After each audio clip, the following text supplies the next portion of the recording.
Good morning, good morning, good morning. Welcome everyone to the First and 10 Kickoff Show Special Edition, Week 7.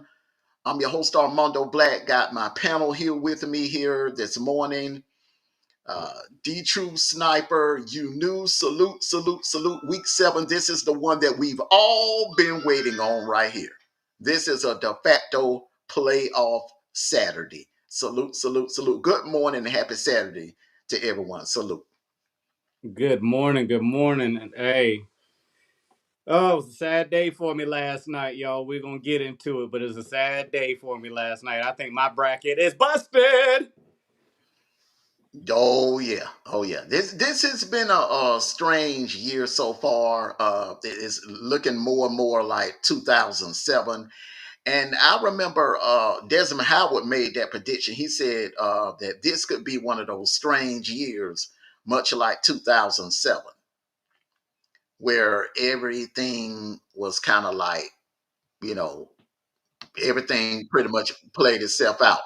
So everything pretty much played itself out. So, hey, it's going to be interesting. It's going to be interesting as the season goes on. Right.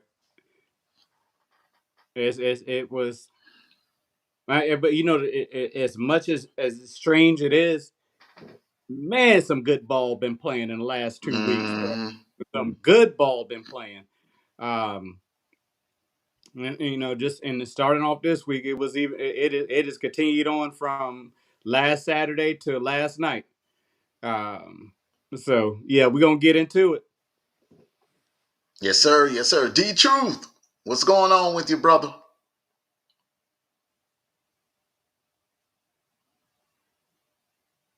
I think he muted. I think he muted. Yeah, yeah. Yeah, but man, we got some very important matchups today. Some very important matchups with playoff implications on them. Playoff or some playoff spots on the line. We got a couple of potential elimination games, so we're going to go ahead and start it on off with the Q and A's. You knew will be joining us here shortly, but I'm going to go ahead and start it on off and get the Q and A's rolling.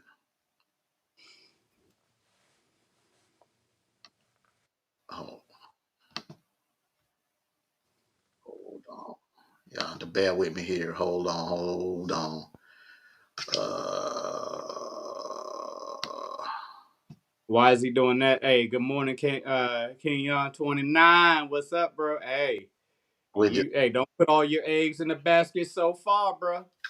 Don't put all your eggs in the basket so far, bro. Hey, this weekend has been strange already.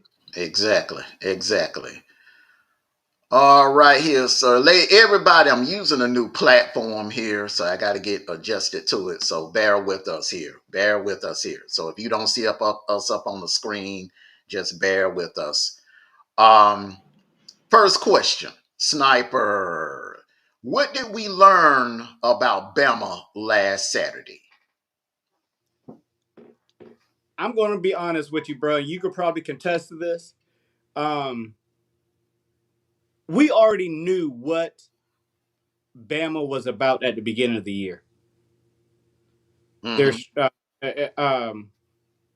Bama is a one trick pony.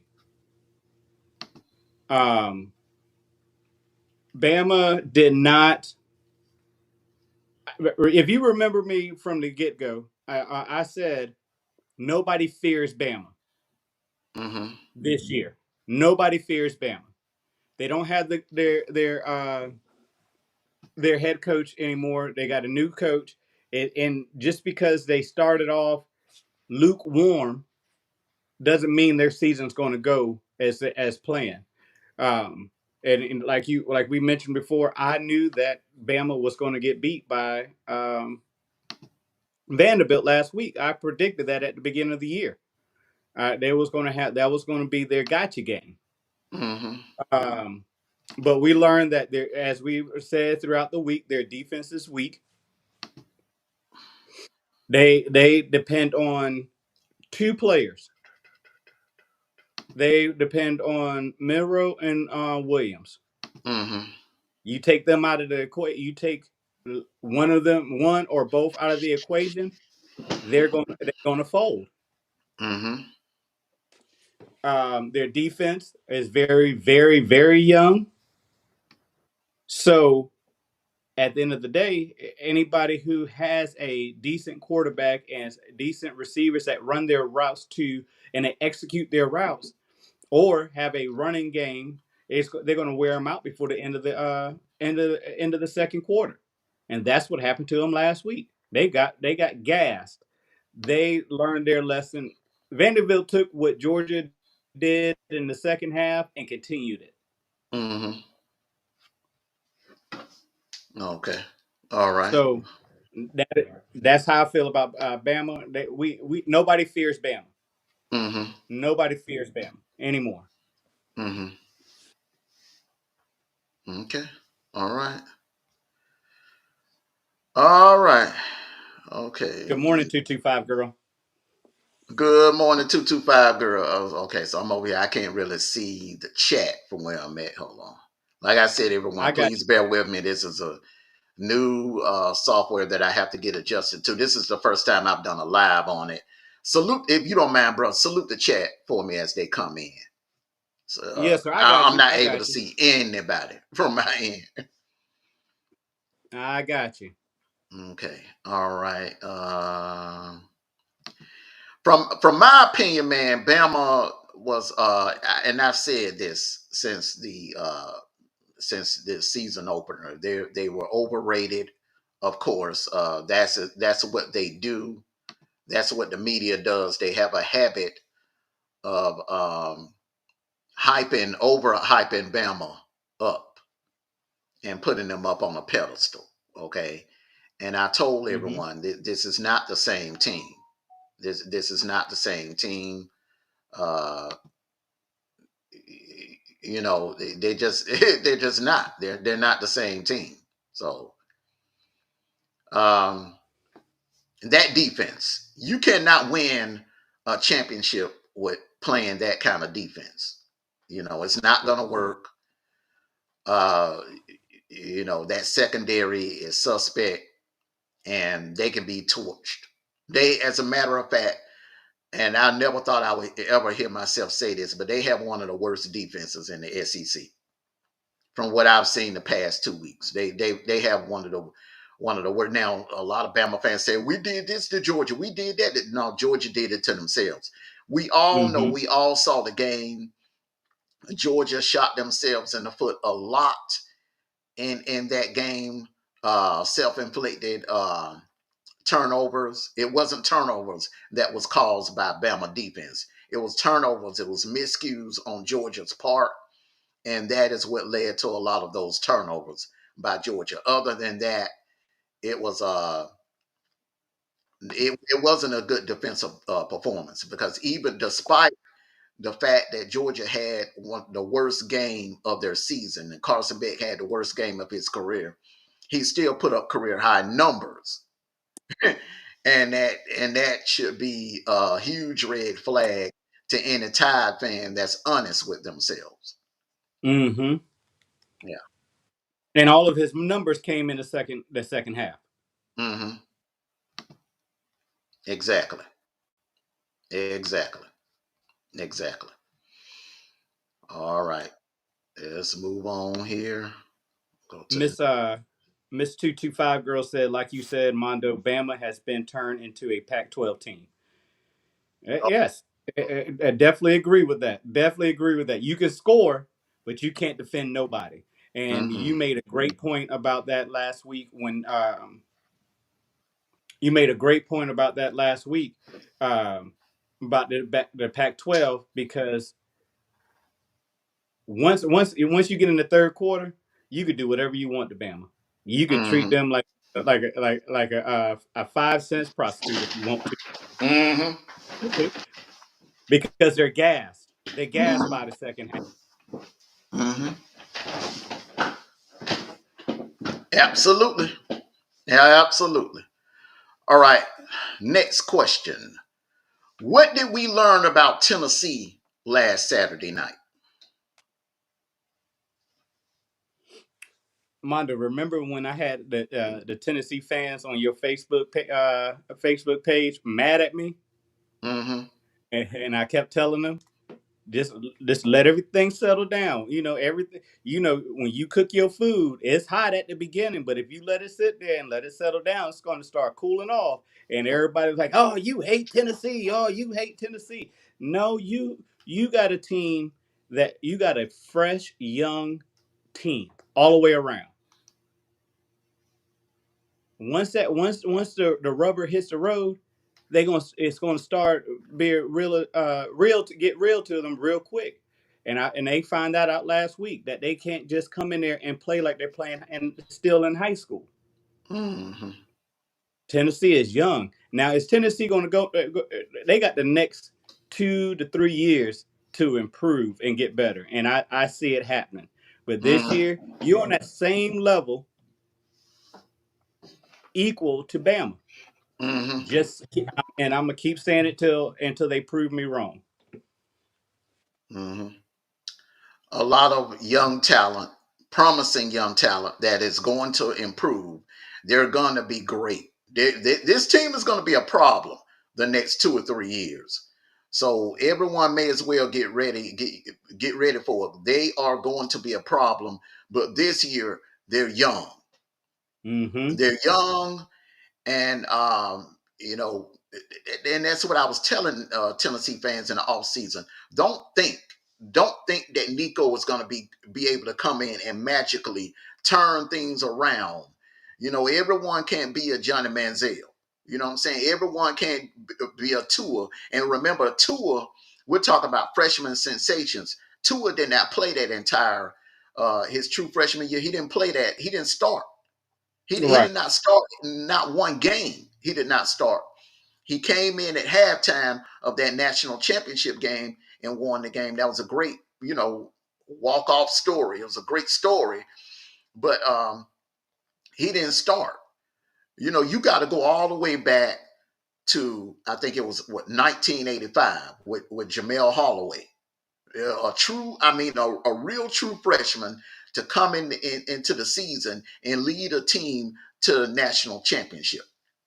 That's the last time it was ever done. So these lofty expectations that fans put on these student athletes, where you're going to put all the weight on their shoulders and asking them to come in and lead you to a national championship, that's just lofty fantasies, pipe dreams that you're selling to yourselves. Yes, sir. Hmm. But hey, Tennessee fans, y'all got a promising years to come. You're going Exactly. to you're going to be you're going to battle every team to the foot, if not blowout teams in the next couple of years. Because you have nothing but freshmen and sophomores playing, sprinkling some juniors in there. Hmm. And if coach keeps them humble and keep them on the team, y'all gonna be something to mess with. I probably won't come out next August and be saying the same stuff I said at the beginning, but heed to my words. Tennessee is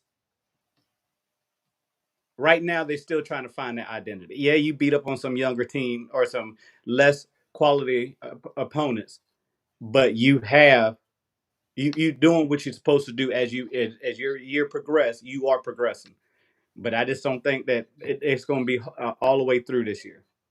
Hmm.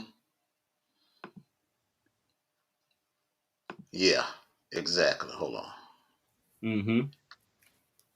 Like I said, I'm trying to get used to this thing, man. It's, Take your time. We got 2 hours. uh,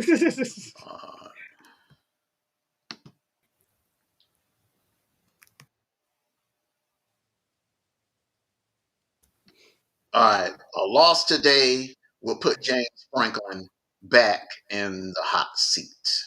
Yes or no? This is a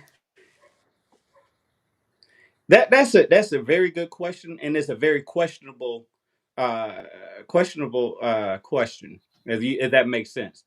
I Hmm. don't think that James Franklin will be put back on a hot seat, but we don't know what the stipulations him and his AD talked about at the beginning of the year.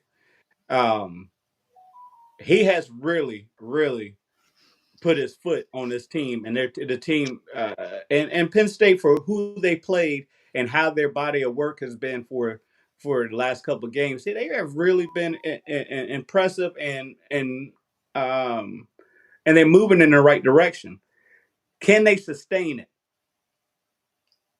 Can they keep it going? I mean, you're really, your next big test is not coming until what, close to the end of November. Hmm. So, but I don't think that he'll be in a hot seat. I think that what he's done and how his team have improved, I think they'll probably give him one more year to say, okay, was this a fluke, or was this, because when's the last time Penn State been in the top five? Been, It's been a minute. yeah, Mhm. but who would they go after if they put him in a hot seat? Nobody. I think that he's right for the job. He just have to get the right play calling and the right players on his team to see his vision for this team. Um, that's a good question. My thing is, the worst thing they want to, the last thing they want to do is recycle coaches. And I've Mm-hmm. seen a lot of that done last decade, where a coach get fired at one school, then 2 weeks later you see him at another school. Then a year or two later, you'll see that same coach at another school. It's like they're recycling coaches instead of going getting some new blood. Going Right. into the NFL, getting one of those young up and coming coordinators, bringing them in and letting them rebuild your program. So that would be my advice to them. But it comes down to this, Sniper. It comes down to this. Okay, you're Penn State. You're a blue blood. All right, you won national championships in the past. Are you content with every year playing the bridesmaid? Are you content with that? Are you content with watching either Ohio State, Michigan, and now Oregon in the mix? Are you content with watching one of those three teams win the Big Ten and go to the playoffs? And you just Mm-hmm. reduced to going to New Year's Six bowl games. You're averaging 9 wins, 8 wins, nine, maybe 10, best case scenario. Are you content with that, or do you want to bring back the Joe Paterno days, the days where you dominated, you beat everybody in your conference, you went undefeated, and you were playing for national championships? It just is which way are you content with being comfortable and winning, averaging 9 wins and 10 wins, or do you want do you want the to go to the next level and go back to the days of Joe Paterno? Mm-hmm. Do you think that if the brother goes out and finds somebody or a staff that will help him get over a hump, or do you think that he is stagnant where he is? Would another staff improve him, or he's just he has reached his peak already and can't get over that hump?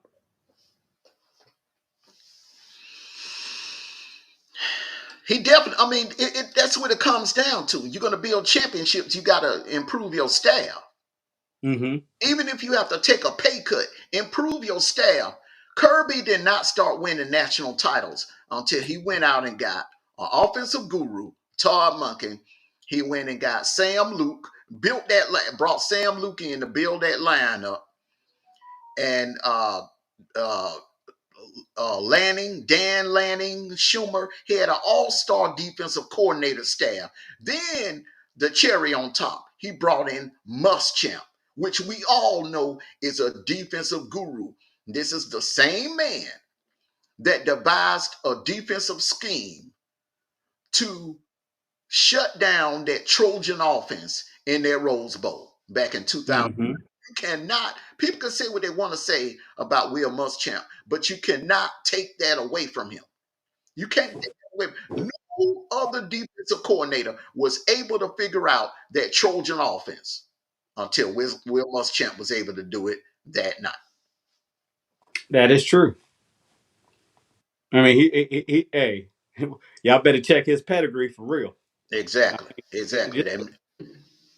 That man is a defensive guru. Definitely. mm-hmm. Defensive guru. You knew you knew wanted to get in and say hello to the chat here real quick. Hello, hello, everybody. How's everybody doing in the chat? Hello, 225 girl. Hello, how are you, Keaton? How are you? Who else is in the house? How are you? Hey, Armando, Sniper, and D Truth. Can y'all How hear is me now? everybody doing today? Yeah, Can we y'all can hear hear you now, man. We got you. Crystal clear. Crystal clear. We can hear you great. We can hear you great. How's everybody doing in the chat? I'm so glad that I'm feeling better today, y'all, so I can begin here and join my panel here. Appreciate y'all being patient with me. I was on a phone call. I've already told you where I was at. So I appreciate y'all waiting for me, being patient. And thank you for taking care, taking over until I got in here so we can do the Can y'all hear me questions. now? Yeah, we can hear Yeah. you, brother. We can hear you. It's something on your end. It's something on your end, bro. You on delay or something. But yeah, You we can Can sound hear you? like you. you're doing a Verizon commercial. Can you hear me now? Yeah, we can hear you, man. Hey, what is can you hear us? Can you hear us? Yeah. Can you hear us? Get that. Get that. Yeah, it's something. It's a disconnect on Yeah. his attachments or something. All righty. Okay. Keys to victory for South Carolina today. Armando. Follow the same blueprint as Vandy did. You gotta keep it on the ground. Keep it on the ground. Sustain long drives. Win on first down. Win on third down. You have something that Vandy didn't have. You got Rocket Sanders. You got Rocket Sanders. Rocket Sanders is a bowling ball, bruising type running back. So he will be able to get you on first down. He will be able to get you 4 yards. But the goal is on first down for South Carolina today, you want to average at least 4 to 5 yards on first down. Okay, then on second down, you can do run an option with sellers. Sustain long drives. Keep that tied offense off the field. Okay. Then if you get that ball in the red zone, you do what you got to do to punch it in. That's what Vandy did. See, the thing with Shane Beamer is he's aggressive when it's not necessary to be aggressive, and then he's passive. He's passive when it's time to be aggressive. Shane Beamer has to come out. He has to coach to win. You can't coach not to lose against Bama. You got to coach to win. You got to go for the juggler. That's something that Mike Bobo did not do. In the first half, Mike Bobo was calling plays not to lose instead of calling plays to win. That secondary is weak. It's very suspect, but so is that D line. And South Carolina's strength is running the ball, the ground game. Wear that tied defense down, keep them on the field as long as possible in the first half, wear them down, and then in the second half, turn it over to Sellers. Because one thing about Sellers has a deep ball, much like Diego Pavia. Sellers has a deep ball, and he can hurt you with it. He can hurt you with that deep ball. So South Carolina has the tools to pull off another upset today, but they're gonna have to. They can't go out there passing the ball, trying to match Bama point for point. You don't want to turn it into a shootout. That's what Bama, their strategy is to get you into a shootout because they have explosive weapons on the offense. You have to make this a phone booth type game, force them in a phone booth and make it an ugly, grounded out 80s throwback style type of football game. South Carolina can do that, they'll win this game. But Shane Beamer has to become a senior. Junior has to become senior because the Frank Beamer that we all knew and loved, that was Beamer ball. Run, run, run, run, and wear the defense down. All right, Sniper.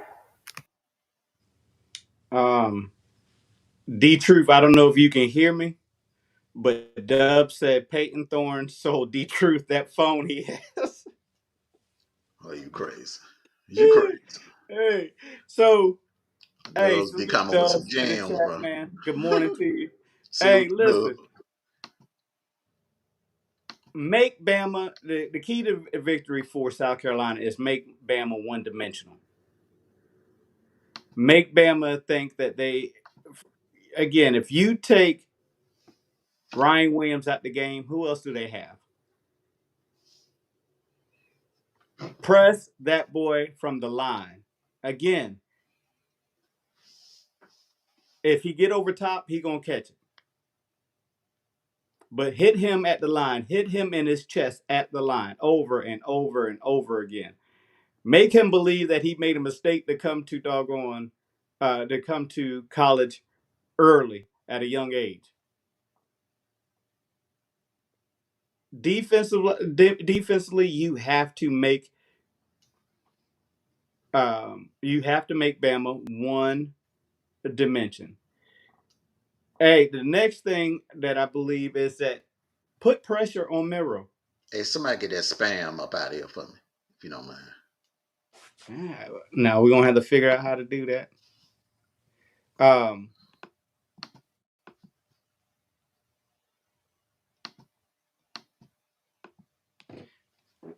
uh,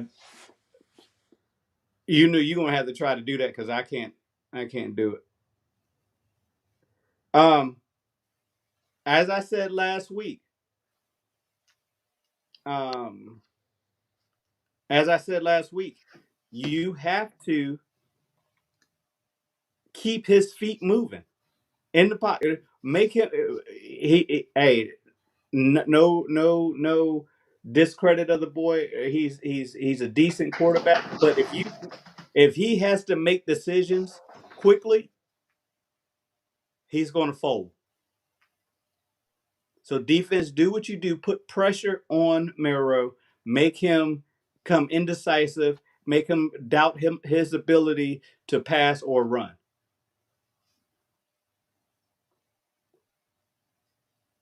And that's my keys to victory for South Carolina. All right. Hey, Dubs, how are you? D-Truth,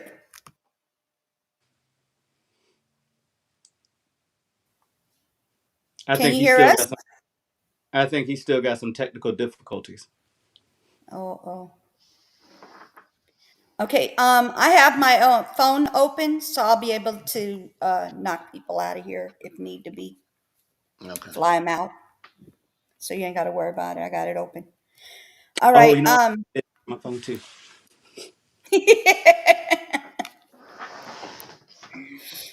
um, so D Truth is not going to be able to answer at this moment. So we'll go to the next question unless you guys have anything else to say. I think we hit all the points on that one, Amanda. Mm-hmm. Oh, yeah, Okay. definitely. No pushback from me, bro. Okay. Hold on. Okay.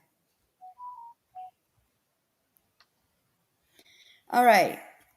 Keys to victory for Oklahoma today. Sniper. Stay healthy.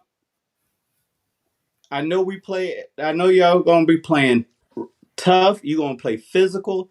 Stay healthy.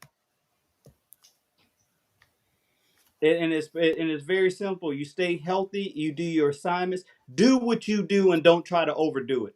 I think sometimes Oklahoma try to overdo it because of the spotlight, the game, doing things out of their character. Do stay healthy. Do what only you do, and again, we don't. Is Manning starting again today? No, Ewers is back. Ewers is back. Hmm. Hey, listen, Ewers hasn't. Hey, listen, he's a good quarterback. Top top 15 draft pick, but you have to keep him contained. You have to contain them. Do not pick your poison. Either make them win on the ground or make them win in the air. But your defense can stop it. You showed us that you can stop both. But make them again. Make Texas one dimensional. Make them one dimensional. Hmm. All right, Um, Armando. it's the same thing for Oklahoma. It's same thing that the same suggestion I gave for South Carolina. Oklahoma is built similar to South Carolina. Stout on the D line, long rangy cornerbacks that can cause problems for you. Um, Run, keep the ball on the ground. Michael Hawkins is going to have to take over this game. Michael Hawkins is going to have to. We've seen Oklahoma quarterbacks over the past decades have that one breakout signature game that they're introducing themselves to the college football world. Michael Hawkins, today is that day for you, son.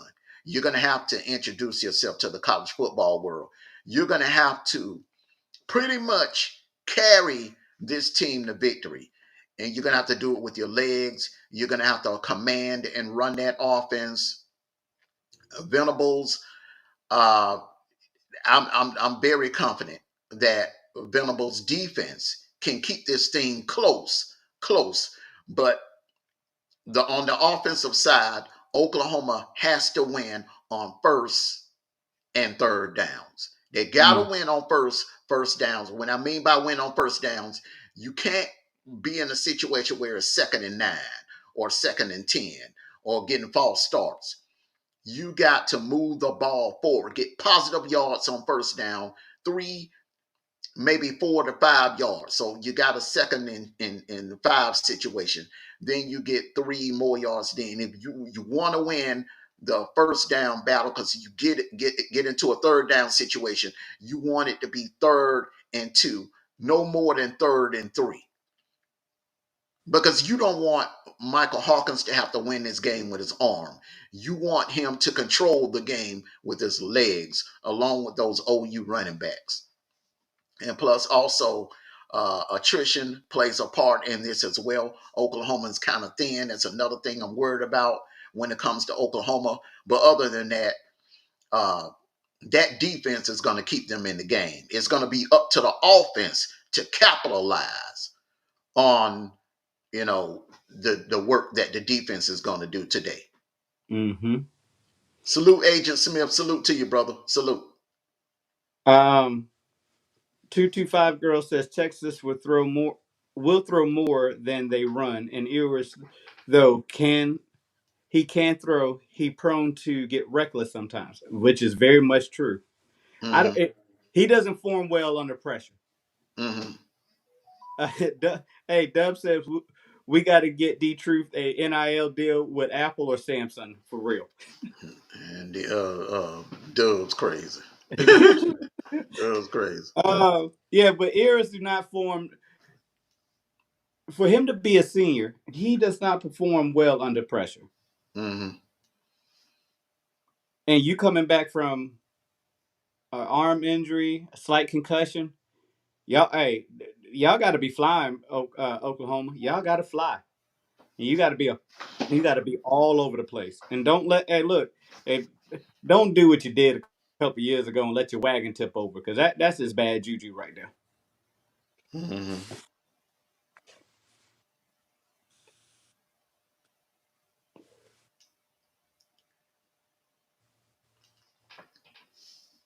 Okay. All right. Let's move on to the next one. Hold on.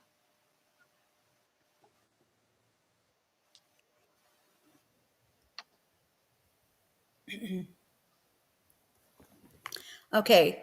The Oregon Ohio stage game winner will become the new number one ranked, team in the AP and coaches poll Sunday. Yes or no, Armando?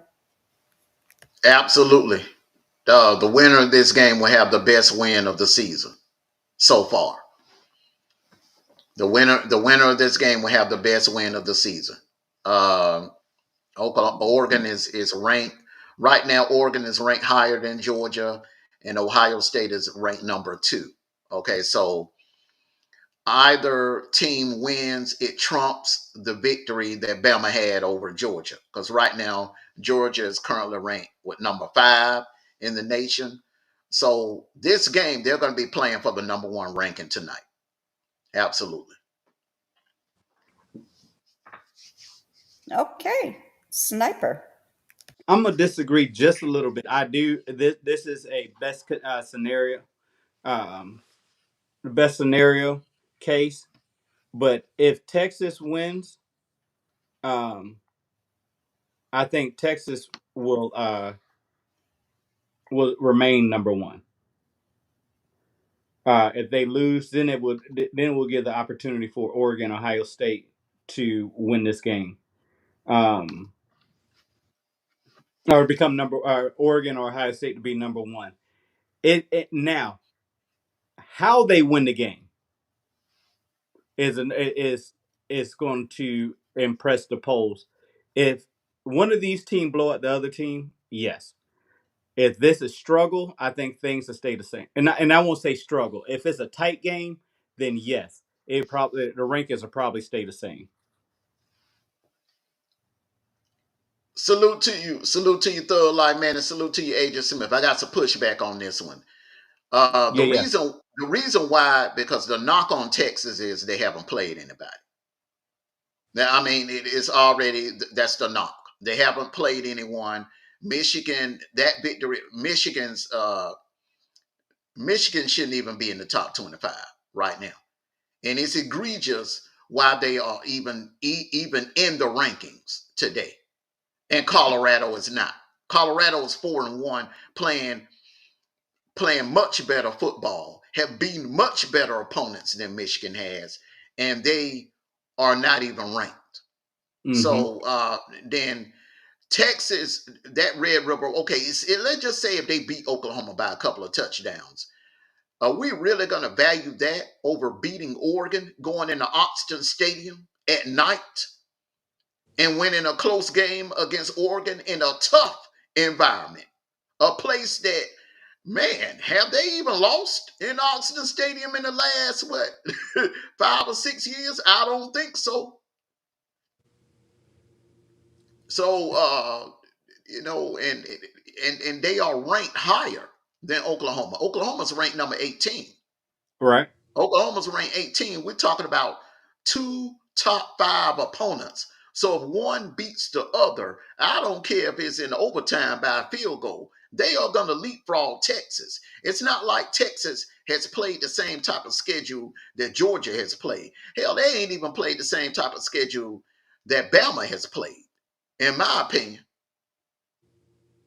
You know, Well, they've had it's finna get real. It's about to get tough.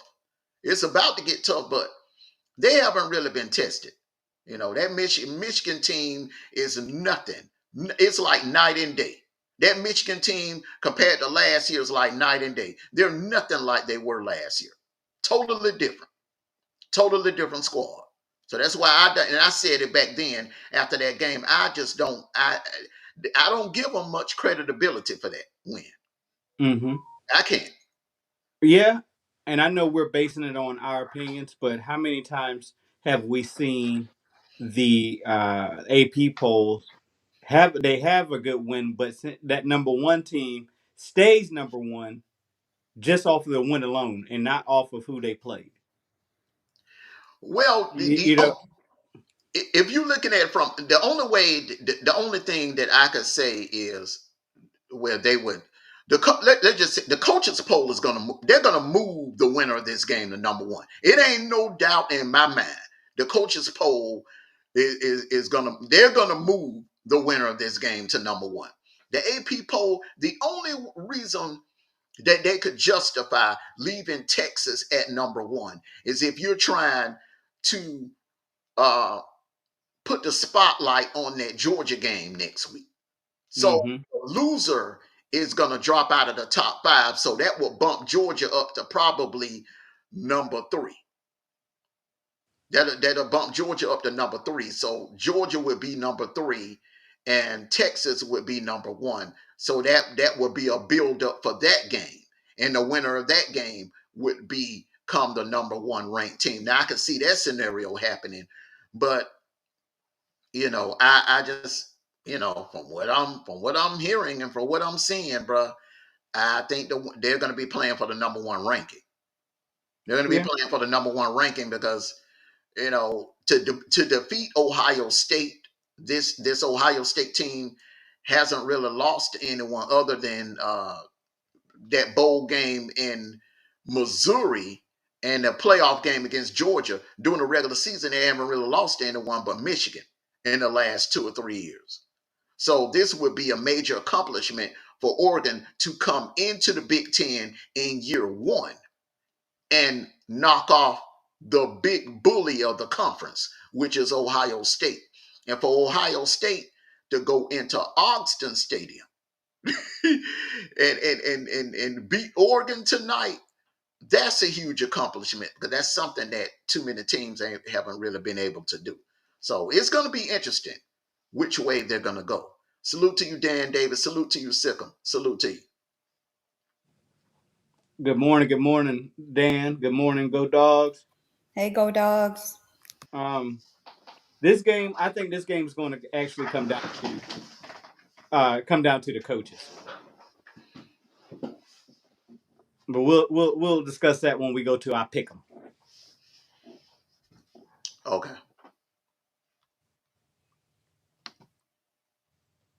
D-Troop, you want to get in on this? Can y'all hear me? Loud and Yes, clear, crystal clear. Can you Hot hear damn us? time. This shit is I fuck. said the same thing, like LeBron says. It's about don't damn you time. don't you curse. Don't you curse. Go Don't ahead. tell me what to do. God, I'm no, I telling you what went to from a do. Don't you curse. laptop to phone. Like, God, no, they can't hear me. Salute to you, Renegade. Salute to you, brother. How are you, D Truth? How are you feeling?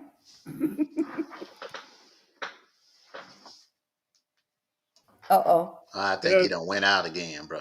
It's something Mm-hmm. you doing on your end, bro. Because everybody else is good, even though this is a new platform. And for those of you who are wondering, man, what's up with the artwork? Where the artwork at? This is a new platform. Yeah, I have to really iron out some of the kinks. That's why we're pretty basic this morning. We didn't get no intros, no bells and whistles. It's pretty basic this morning. Uh, Whoopet Airlines, help me out here. We got some the Goonies are busy this morning. Done, The done, Goon. done, done. Okay. I think that's just a. I think that's just a. I think that's just a scam. Mm-hmm. It's called a spam. Yeah, spammer. Yeah, that's exactly what they're trying to do. Spammer. Oh, nine. I went to my first game in Austin. It's a totally different animal. I mean, yes, it is. It is hard to win out there in that stadium. It is tough to win out there. Mm-hmm. It's Which it's not easy. Hey, Renegade. one morning to you, Renegade? Good morning, Renegade. All right. Texas should be on the upset alert today. Yes or no? Sniper. You snap your fingers? I sure did. Hey, the way this season is going so far, yes, ma'am. Texas should be aware that they are on upset alert. They're on I think they're the top of the list on upset alert. Um, because again, this rivalry that they got going on between Oklahoma, it goes deep.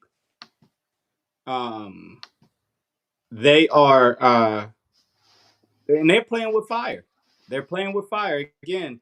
Who have you played this year that actually test you? Who has who actually gave you some a little bit of encouragement? You playing against some big boys today, so yes, Texas should be on upset alert as of today. All right. Armando. First of all, I want to salute Bacardi Obama. Salute to you, Bacardi Obama. Out of the four, I have a poll up. Who should be on upset alert? Texas, Ohio State, Penn State, Ole Miss. Um, Definitely is Ole Miss because Ole Miss is going into Death Valley, and what is Death Valley known for? The place where dreams go to die. And it's elimination. It's elimination for one of these two teams. Both of these teams have a loss. And Ole Miss, if Ole Miss loses this game and they have Georgia coming in early November, eh, hey, it's going to be a tall order. Salute to you, D. Santana. So I think Ole Miss is. I think Ole Miss is. This is it for them. LSU can lose and still have life because LSU has a tough schedule. LSU has some marquee games in front of them. They can beat Alabama and beat Texas A&M, Oklahoma, and possibly and still slide into the playoffs with two losses. So if any team can afford a second loss today, it's LSU. Ole Miss can't. Ole Miss can't. This would be a detrimental blow to Ole Miss if they lose today. So yeah, man. Oh, it's Ole Miss going into Death Valley. LSU is getting healthier. Nesmeyer is commanding the offense now, and that place is going to be bonkers. And this, remember what we always said, Sniper, about the rivalry games. Anything can happen in the rivalry games, and teams bring it. This is a rivalry game. Ole Miss and LSU are like a similar to Georgia and Tennessee, Sniper. They're not hated rivals, but they don't like each other. They're rivals. They've been rivals for years. Hey, just real quick, bro. Did you say that Texas is on upset alert or no? I'm picking. They are on upset alert, but Ole Miss is. They're definitely. I wouldn't want to be in Ole Miss's shoes. I would rather be in Texas' shoes. I think Texas has a better team than Oklahoma. LSU matches up very well with Ole Miss, and it's a more likely scenario that LSU would beat Ole Miss than Oklahoma beating Texas. Okay. That's what I'm saying. My personal opinion. Yeah, I think the number one spot always had the biggest bullseye on them. And we talked about this before. Some teams can't handle that number one spot. I think Texas is another example of that. Good morning, Renrock. Um, Good morning to you, Ren Rock. Good morning to everyone coming in. Make sure you hit that like button. Salute to the chat. And happy Saturday morning to you. Happy Saturday morning. What else you got for us, boss? But yeah, I think Texas is definitely on a upset alert.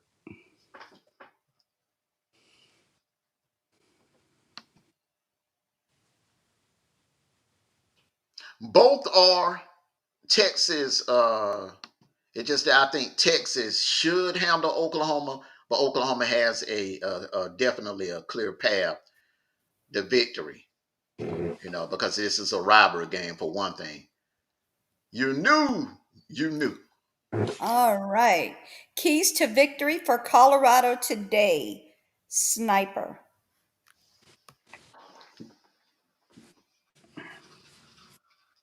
Hey, you got some. You got. Good gracious! I just thought about who they was playing. Whatever y'all doing on defense, keep doing it.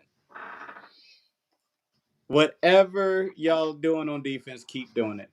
Um, they're going to do whatever they can to take Travis Hunter out this game. And I'm not saying physically, but I'm just saying removing him from the equation from this game. So the key for victory is, again, just like I said about Oklahoma, don't overdo it. Shador, do not go out there thinking that you are Tom Brady. Don't go out there thinking that you're already in it. And if just play your game. I do agree with Agent Smith. Y'all got to find that run game too. Mm-hmm. You got to find that run game because hey, Kansas is not nobody to play with. Kansas State is definitely not nobody to play with. You've seen their style of work. You've seen that they will put pressure on you. They will play man to man all game long and make you beat them in the air. Mm-hmm. So you got to find that run game, and you got to do whatever has been working for you. But you're gonna have to do it better because again, Kansas State ain't no joke.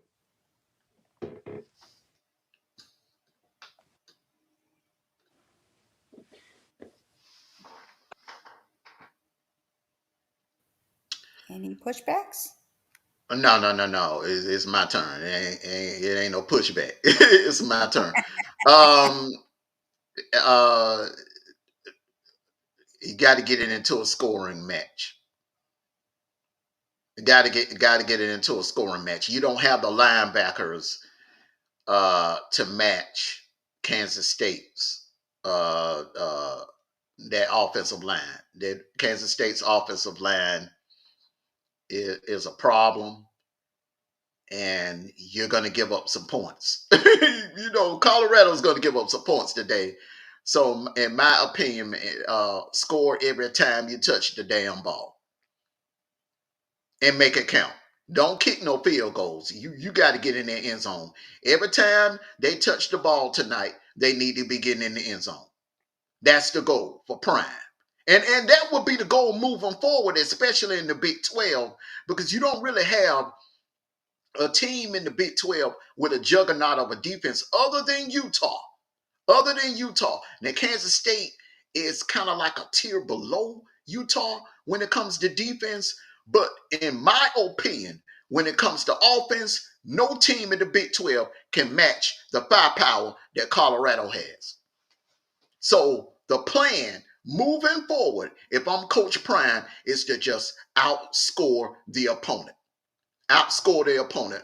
I mean, even if you have to throw on every down, you want to score, score, score, score, score. Kind of like the mid 90s Florida Gators with that fun and gun offense. You want to bring back that throwback fun and gun. If I'm Coach Prime, I'm becoming real good friends with Steve Spurrier right about now because he was the architect of that style of play, Sniper. You feel what I'm saying? He I was hear you. architect. When your defense is suspect and you know your defense can't really stop the other team, the object is to score every time you get your hands on the ball. And that's all Colorado needs to do tonight. If they can do that tonight, they'll win. They'll win. Just just a little pushback, but they got to stop. They got to stop Kansas State from scoring. Their defense got to pull through. They can come to defense or offenses now are not throwing that many passes towards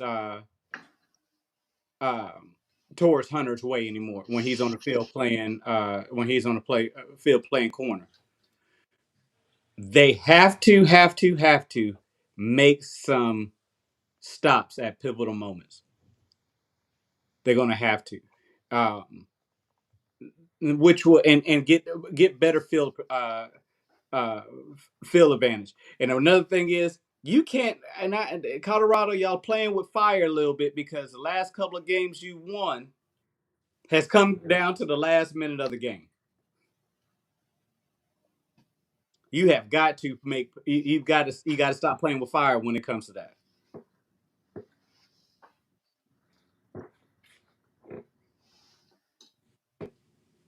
Well, you can live off the you can survive like that.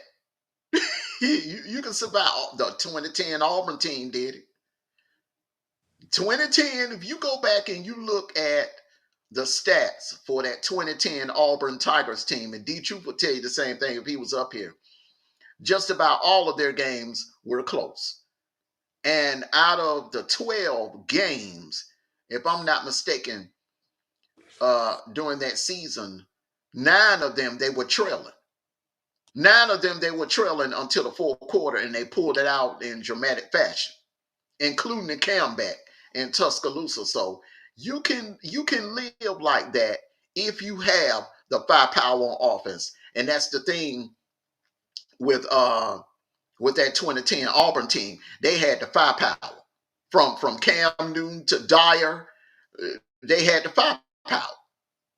And Colorado, I'm not saying that Shador is a Cam Newton, even though I believe once he gets in the NFL, he will be better. He will eclipse Cam Newton's numbers. But he's darn near the closest thing to a Cam Newton right now. He can beat you with his legs. He can beat you with his arms. He's not fast as Cam, but he can hurt you with his legs if he have to. And his accuracy down the field is amazing. So they have the firepower on offense where they can just get you in a shooting match into a shootout and beat you.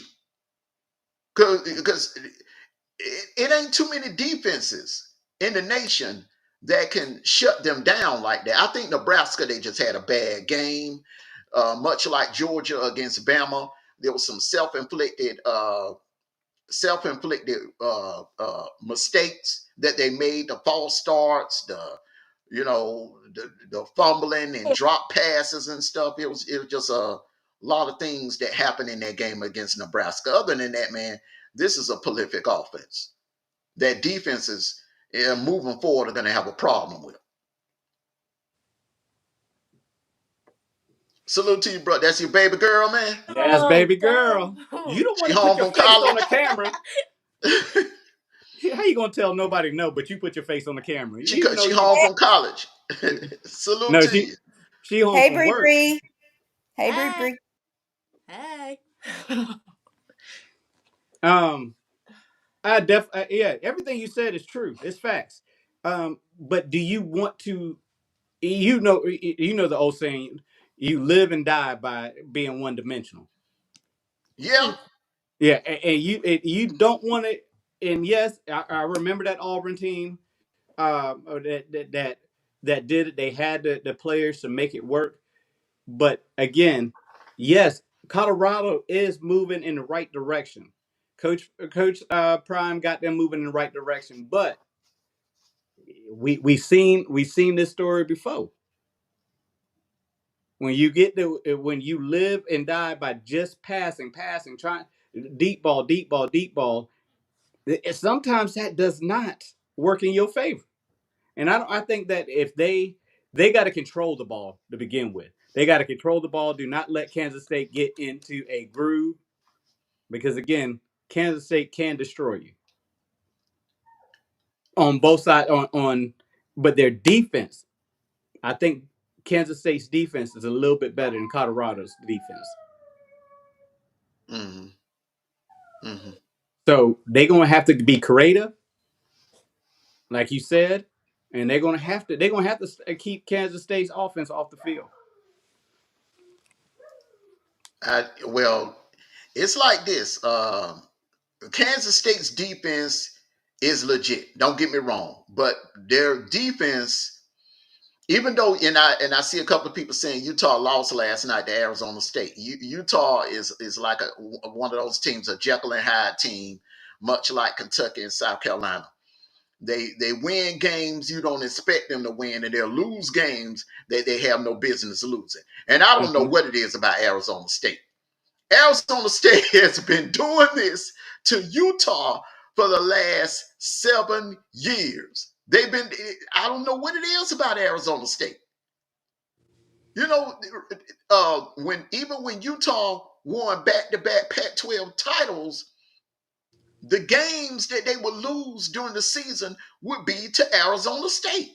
I don't know what it is about Arizona State, but Arizona State has been a thorn in Utah's side for the last several years. Mm-hmm.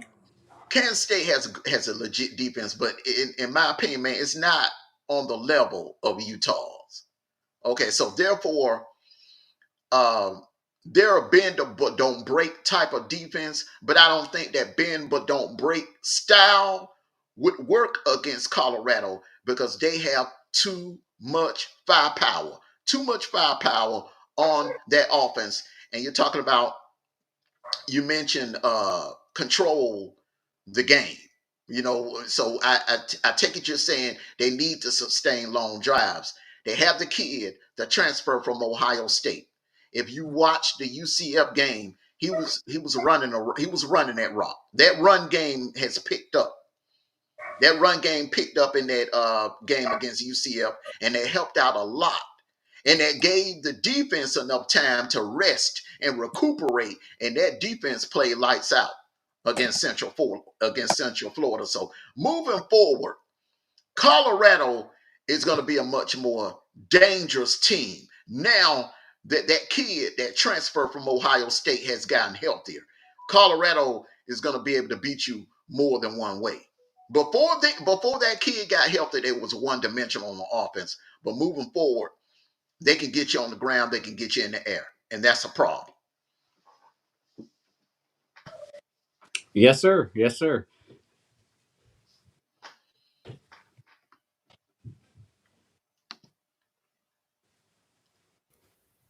All right, next question. All right, keys to victory for Oregon today. Armando. Um, Keys to victory for Oregon. Woo. Um, you're gonna have to dial up run blitzes. You're gonna have to dial up run blitzes. There's no way of working around it. I would rather take my chances with Will Howard. You don't want Henderson and Judkins to just ground 9 yards here, 10 yards here, 12 yards here. You're gonna have a long day. If Ohio State start sustaining that ground game and then just start grounding and pounding and wearing your defense down, especially in the first half, you're gonna have a long day. Um, scoring, fast, and I know Oregon has a habit of doing that. Scoring fast could come back to hunt Oregon because you're putting your defense back out on the field. Uh, they're going to have to win this game on the defensive side. They're going to have to shut their Ohio State's run game down. I would listen. If I'm going to lose to Ohio State, you're going to have to beat me in the air. You're not going to beat me on the ground. You're not going to beat me on the ground. You got to do it in the air, and that's the key. That's the only path to victory that I can give Oregon. You got to shut their run game down and just bring your safeties up and just take a chance. Hope that your corners can stay with those receivers. That's a tall order. Tate, Buka, Smith, that's a tall order. But your corners are going to have to play man on those guys, because if you try to double up those receivers and you try to play zone, then you're opening up running lanes. And Henderson and Judkins, they're going to gas you all night. All right, Sniper. You took the words right out of my mouth, bro. Defense is going to have to win this game for Oregon. As we've seen so far, Ohio State. Well, if they take, and again, my brain right now is all over the place. Ohio State got a little bit, and I'm not saying totally, but they got exposed a little bit last weekend, and it came from quarterback play. not putting the ball where it needs to be. And I think it is this quarterback play. But then they turned it on and ultimately won that game last week. Ohio State can beat you in numerous ways. Quarterback can run, got a good a dual threat, um, two running backs, and they got a plethora of receivers. Oh, and they got a tight end. So everything you need to win the game, they got it right there.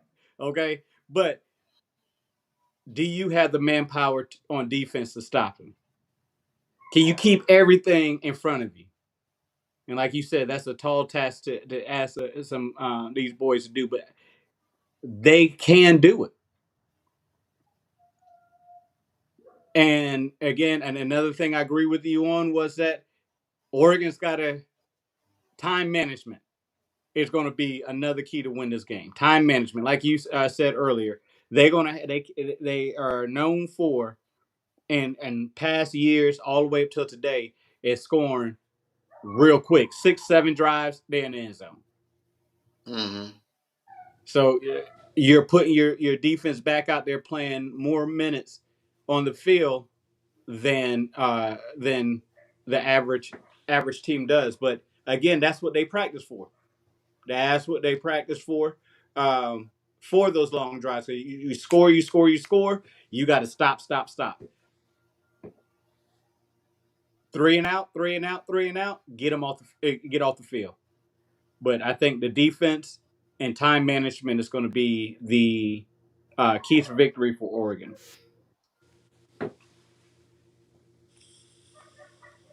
Good morning, Russell Red. Salute to you.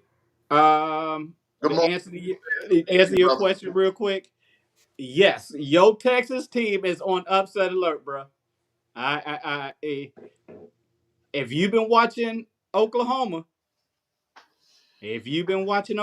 Oklahoma got a defense. If they stay healthy, it's gonna be a dogfight. No pun intended. All right, next question. Keys to victory for Ohio State today. Sniper. Ohio State's gonna have to start off stronger than what they did last weekend. They're gonna have to start off fast. They're gonna have to. They're gonna have to press their dominance onto Oregon quickly on the offensive side.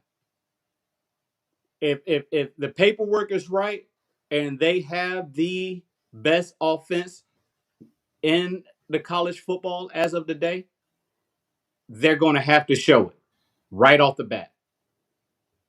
So offensively, you got to come out and you got to punch Oregon in the mouth quickly and hard. Because if you don't and you let them stick around, can your defense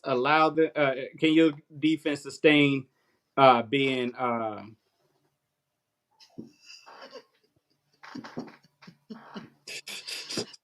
you know what, these fools on this chat, boy, I tell you. But yeah, I think that your defense is. Can they play 4 quarters? That's what we have to. That's what we're waiting to see against a team that can move the ball. Don't let Oregon State stick around with you until the fourth quarter. You might be on upset alert also.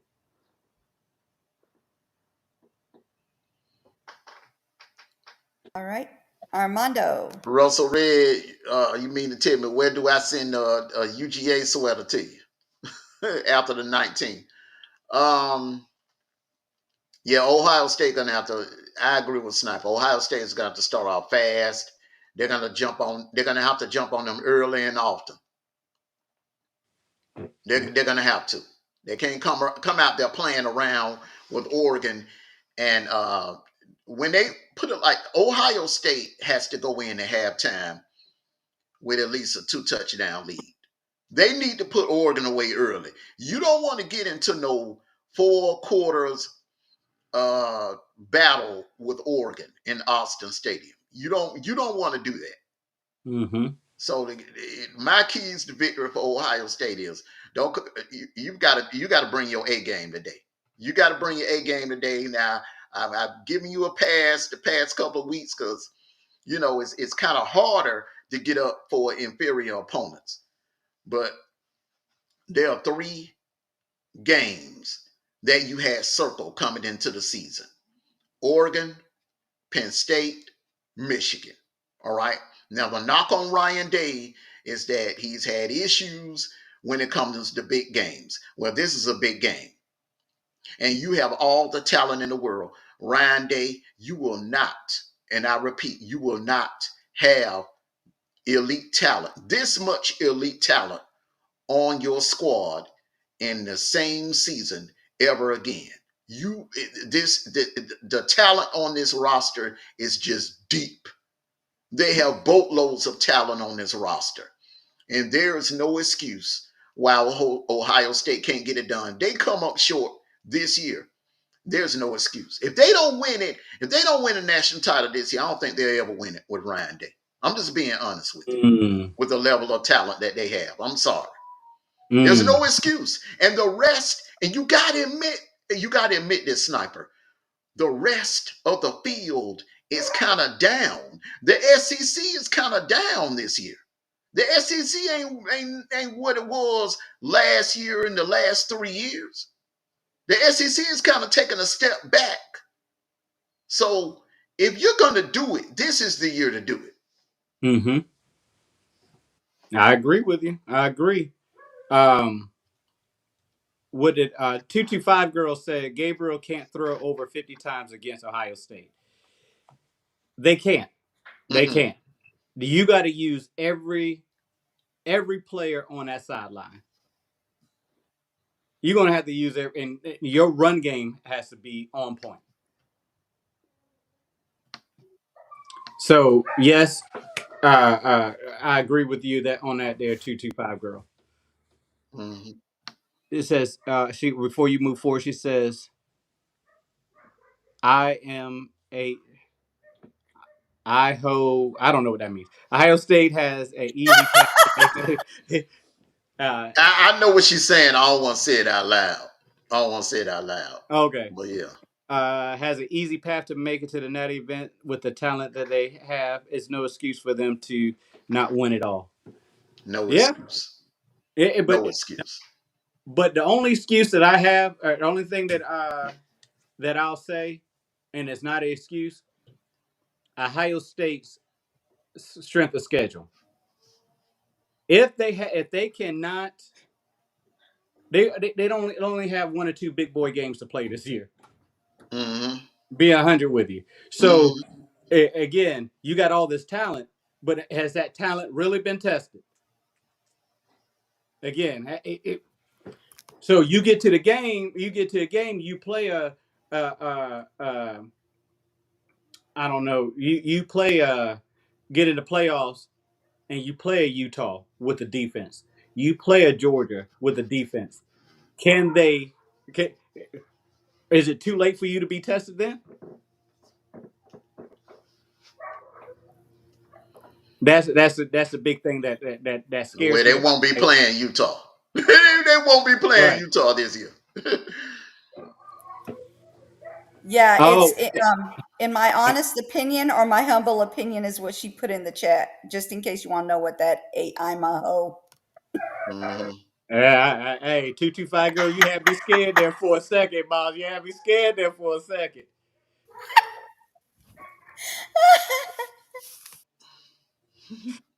I don't know what Amanda was thinking, but I was definitely not thinking, in my humble opinion. No, look. I'm on the same page. I just didn't want to touch it. I didn't want to touch Mm-hmm. it. We're sorry, 225 girl. Hey, hey, let's go ahead and address the elephant in the room real quick. When I talked about my because we about to do the picks, right? Mm-hmm. Um, Utah. Why you do me so bad, baby? Why you do me so bad, old girl? Golly. And I think, and the reason why they lost, they brought They brought old boy back way too early. Way too early. You could tell his arm game, his hand is not completely healed. Um, um, you're he could not get in the groove at all last night. Arizona State. Congrats to you. Congrats. But yeah, they brought old boy back rising back way too early. Mm-hmm. Yeah. Messed up my whole bracket, Armando. They didn't have confidence in the backup. Hey, Mm-hmm. Common Sense, how you doing? Common sense. Common sense. Wait, where you been at, Common Sense, all my life, boy?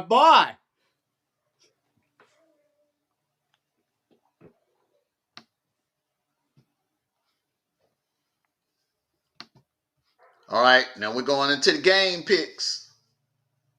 We got the first one here. Oh, goodness. Alabama. Do I get to pick? Do I get to go first? I was just wondering. Well, we know you knew is feeling a lot better today. Back to her old self again. Don't stop playing with me. Do I get to Salute to go you. first? Salute to you, Common Sense. I was about to call Nancy Grace. I was about to call Nancy Grace and have you put on the back of a milk carton because you've been missing. Yeah, you've been You've missing. been missing, brother. Yeah, we put an APB on you, but they said they didn't know where you were. Hey, did you say you was gonna call Nancy Grace? Yeah, I'm gonna call Nancy Grace, have him reported missing. Yeah, she's a good investigator. Hey, this Alabama team is not what you thought they were they? Common Sense. They lost to the Vanderbilt. To the Vanderbilt.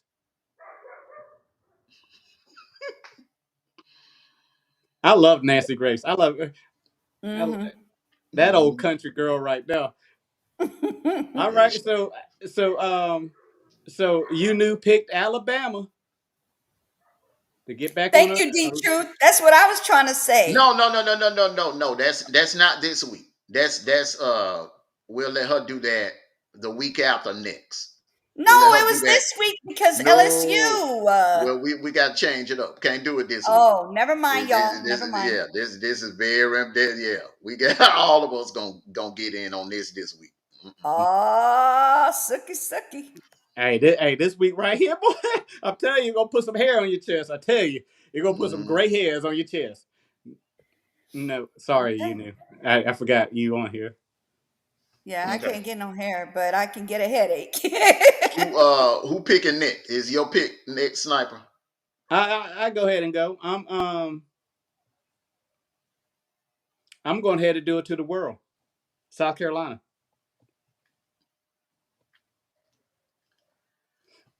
I will say this. This is a dangerous situation for Bama. South Carolina is a matchup problem for that Bama defense. But I think some way, somehow, it's going to be closer than the experts think. But some way, somehow, Bama, they just get lucky, man. And they almost got lucky last Saturday. They get lucky and pull games out that they shouldn't win. They'll win this one, though. They'll win this one. Then you also got to factor in the refs as well. Yeah, but I just don't think that what killed Bama last weekend. They got dominated. Yeah, they got dominated. But that mobile quarterback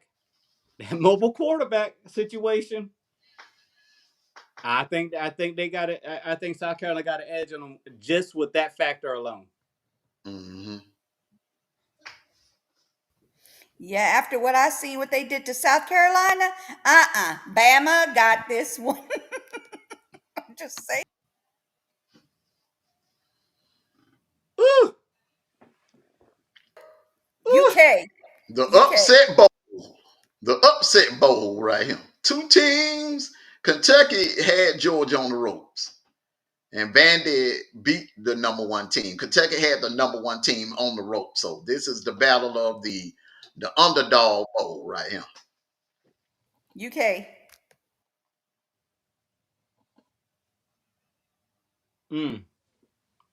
This is a game with a good defense versus a good offense.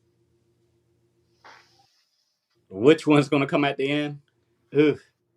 Kentucky cannot score.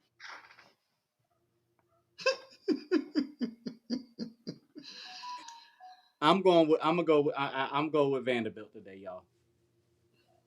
Okay, you go on Vanderbilt. Um, Everything you saying, that sounds good, brother. But remember, this is the same team that took Georgia to the limit. Okay. And this is the same team the following week went down to Oxford and beat the brakes off Ole Miss. All right. So this team is proven in my book. And this team is proven, and that defense is legit. And the mistakes, the way, put it like this, the way Vanderbilt was able to beat Bama, it's not going to work on Kentucky. Kentucky has too much firepower on defense. They have a much better D line, and I don't think Vanderbilt, Cedric Alexander, is not going to be able to run on that Kentucky defense the way he was able to run on that Bama defense. So I'm rolling with Kentucky. I'm rolling with Kentucky. They're coming off a bye week. They're at home in Kroger Field. I'm going with the Wildcats. They had Midnight Madness last night. Oh, that place is gonna be fired up today, bro. I'm rolling with them Wildcats. Real quick, D Truth said he chose South Carolina and Vanderbilt. Lord, I'm sorry, not Vanderbilt, but You Vanderbilt. you I'm got sorry. it right. You got it right. Yeah, Vanderbilt.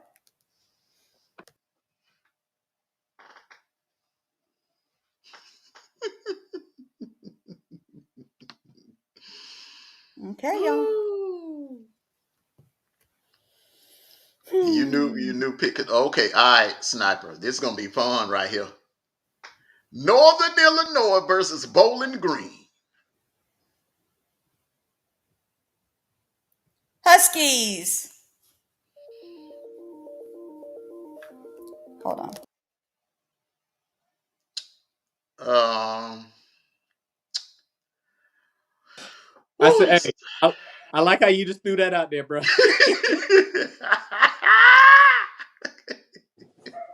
Hey, but hey, I'm going to go with. I think Bowling Green. Their defense had Penn State on the ropes when they played. I'm gonna go with Bowling Green. um, hmm.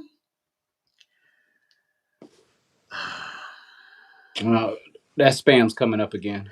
Yeah, I think I got an idea who that may be behind that. Just they want a reaction. I'm not gonna give it to Okay. them. Just snipe them, and get them on up out of here. We can do this all day long, All day. all day.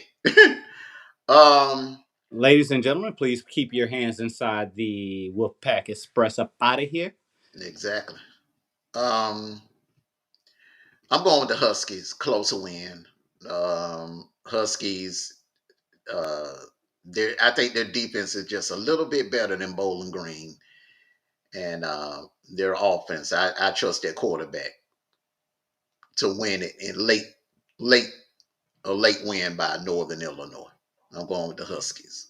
Okay. Okay. Thanks for throwing that dagger in there, though. You threw that boomerang out there for real. Mm-hmm.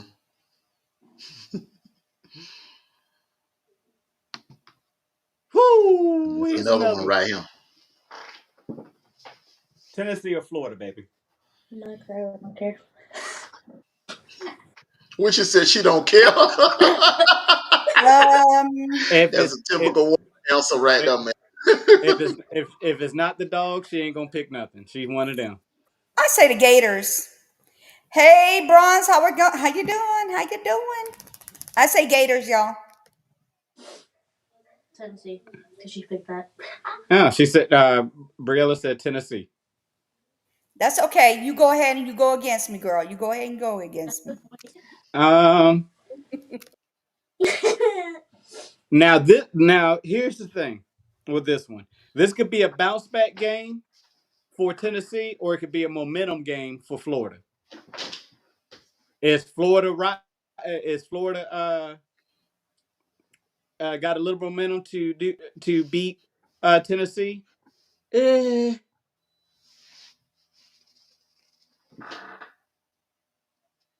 the eggs are done. I'm going to pick. Well, they're not even that sour. I'm going to pick Tennessee. I think this is going to be a bounce back. I think this is going to be a true bounce back game for Tennessee. Um, but the only factor that I'm throwing in there is that Florida's defense is looking okay. Can they get pressure on Nico? That's what they need to do.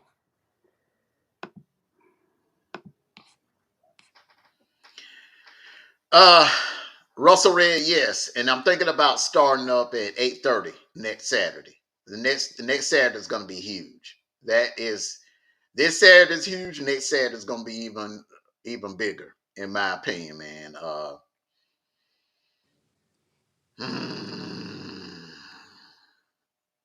In the swamp, Tennessee's offense struggling a little bit.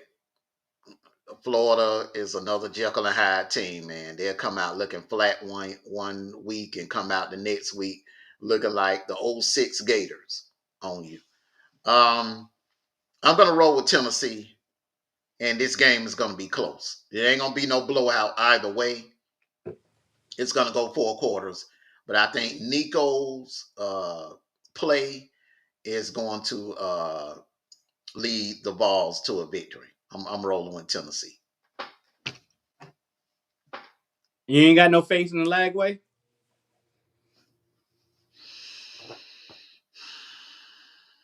Tennessee has a defense, man. Tennessee, I think they're packed. They we got to remember, man, they have one of the best pass rushers in the SEC on that squad. So we can't don't look at look put it like this. Florida is not Arkansas's. Florida is not Arkansas's, and Tennessee is going to be mad. They're going to be angry. They were embarrassed last Saturday. And what do you do after getting embarrassed? Human nature. What do you do after someone embarrasses you?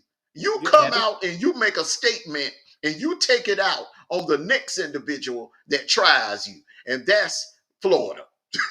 Florida's gonna be the one that is the sacrificial lamb today. But I think it's gonna be close. But I think Tennessee they're gonna bring it today. They got caught sleeping last Saturday. What do you want? What do you want, Chick-fil-A? Number one, I guess. All right.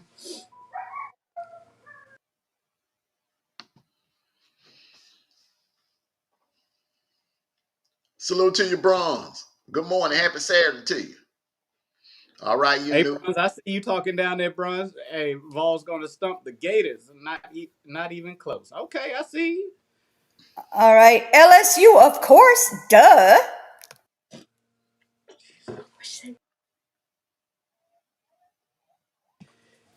Okay. So, LSU. Meow. Meow. Whatever you want it, however it does.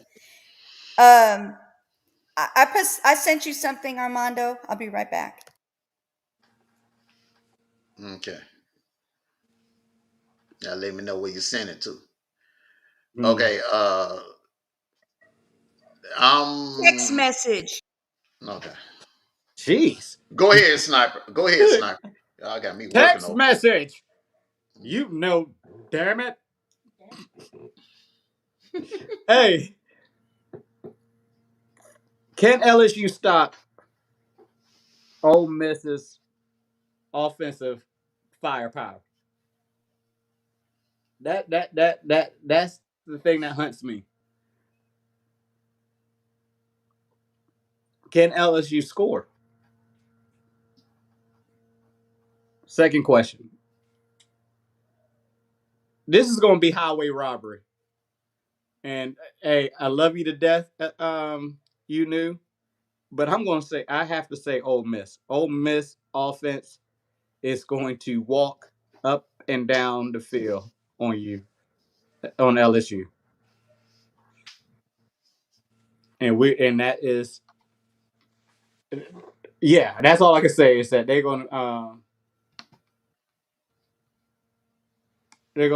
that's what they're going to their offense is going to be ridiculous. I think they're coming out to prove a point.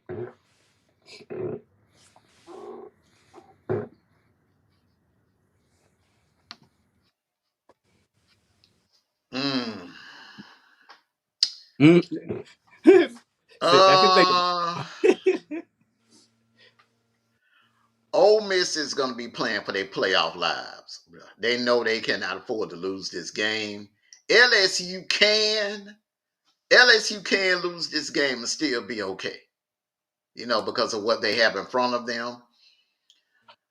Um, that's why I hate to do this, man. I'm gonna have to roll with Ole Miss. I'm gonna have to roll with Ole Miss, man, because it's imperative that Ole Miss wins this game. They cannot afford to lose this game. If they lose this game, man, this is a de facto elimination for them. Hey, Amanda, you better say it with your chest. I, You say all week you were saying it with your chest. Don't say it because you on here. Say I, it with your I, chest. I think Ole Miss is playing for this is for a potential playoff spot right here, bro. They can't afford to lose this game. They can't. Mm. They can't afford to lose this game. LSU will be okay. I think LSU could still get in with 2 losses, but Ole Miss, yeah, it'll just be their second loss. But you got Georgia coming, and uh, yeah, they can't afford to lose this game.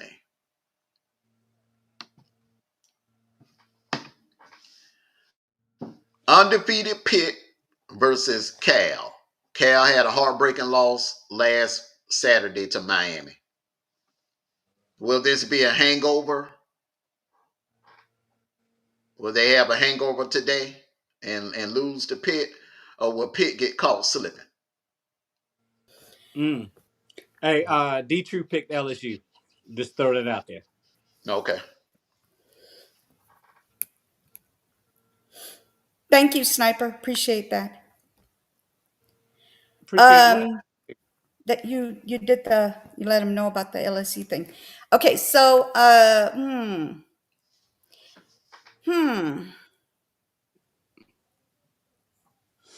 D True picked Cali. I was gonna say Cali because I'm trying to find out did the other team I'm sorry, Cali. Did Cali win the last game that they just played? No, They no. lost, right? Yeah, they Yeah. lost a Okay, heartbreaker. Cali. Heartbreaker. All right, Cali. I'm taking Cali. Here's the thing, y'all. What do you think? Miami came back in the fourth quarter and scored 18 points that fast. Does Cal have what it takes to go 4 quarters with Pitt, who have this year been explosive for 4 quarters? Can their defense hang around with Pitt in the fourth quarter? I say no. I think this is hungover. I think I'm going with Pitt.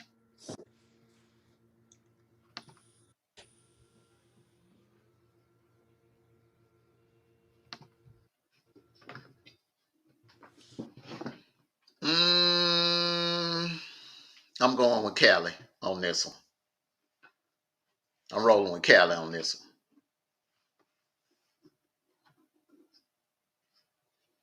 Simply on the fact that Cali is a much better team, in my opinion. They are a much better team. So I'm rolling with Cali.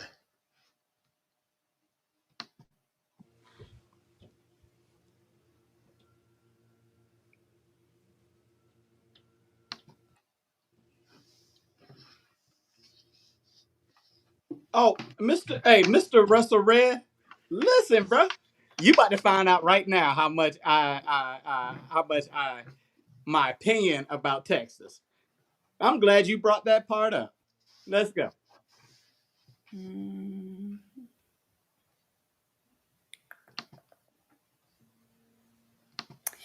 I'm gonna say Sooners this time.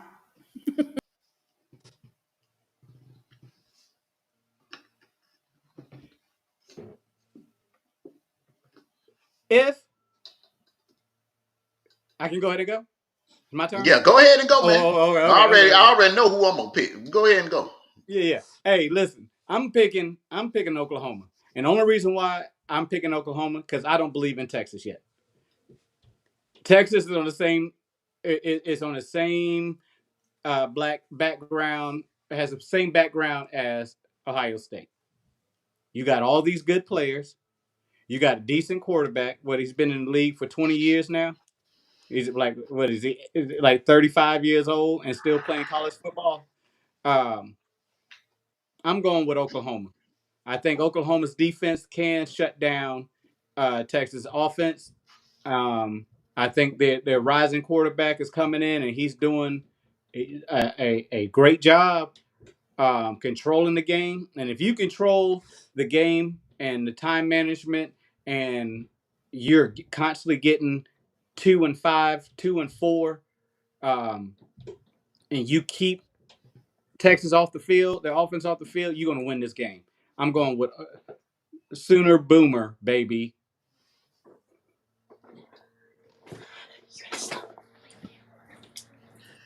Um,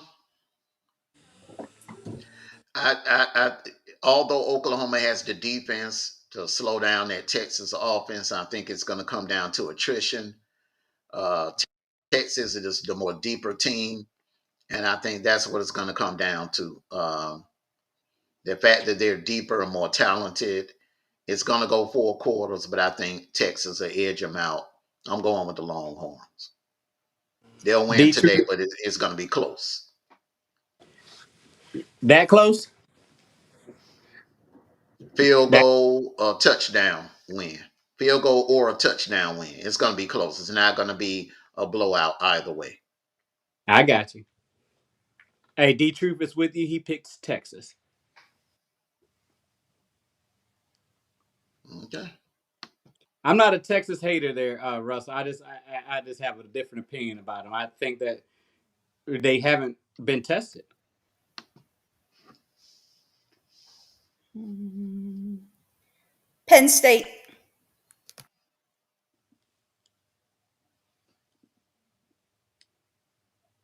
What time is this game? Does anybody know? Because if it's It's at night, it's tonight. It's in the ooh, Coliseum. ooh, at the Coliseum, Hmm. ooh, that might. Franklin got these boys playing good. I'm gonna ride the hot hand. I'm gonna go with Penn State.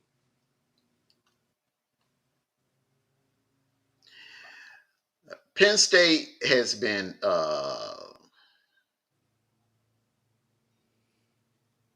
they haven't looked dominant, in my opinion. They have not looked dominant, and tonight they're gonna finally face some competition.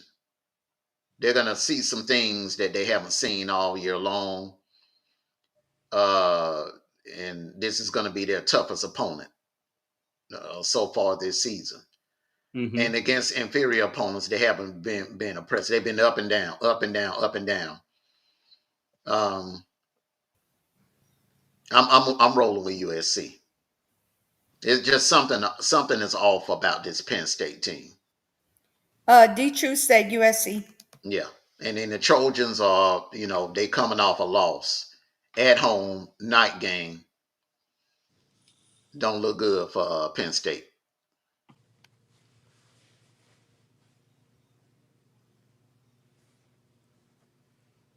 A lot of opinions today.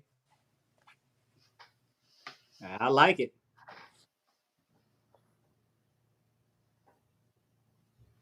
Colorado, Kansas State. You knew. There goes that Yeah, purple. Colorado. What? Damn the purple. Colorado. You know I'm down with Travis. Stop playing. You down with Travis like full flats, huh? Um, No matter what. hey, again, what I said earlier. I'm picking Kansas State. I think Kansas State got uh, a little bit more in the tank than Colorado does. Um, I think they're going to slow down. They're going to pressure these receivers, and they're going to make um, Shador a one-dimensional player this game. Um, I'm going with Kansas State. Mm. Um, I'm D. True rolling. put KSU. Okay, I'm rolling with Colorado because that defense is improving. This Colorado team is way different than the North Dakota State game. They're much different than the Nebraska game. Players have gotten healthy. Their running game, they found their running game. That defense has improved. Some players that were hurt in fall camp, have gotten healthy, and now they're out on the field. This is a much different Colorado team. That offense is prolific.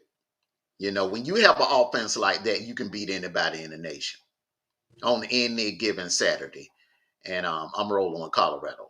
Too many weapons on offense.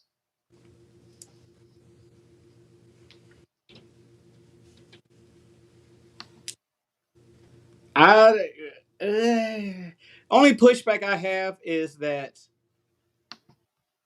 only pushback I have is these last couple of games. Yes, high scoring games, but it's taking you to the last minute, last second to win these games.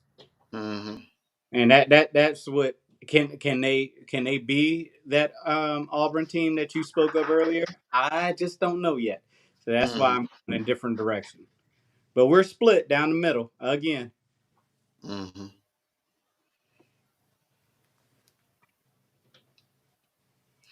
All right. And the main event of the day. Well, this will be a night game. This will be a night game in the Oxygen Stadium in Eugene, Oregon. The main event of the day. Number 2, Ohio State versus number 3, Oregon. You knew. I say Ohio.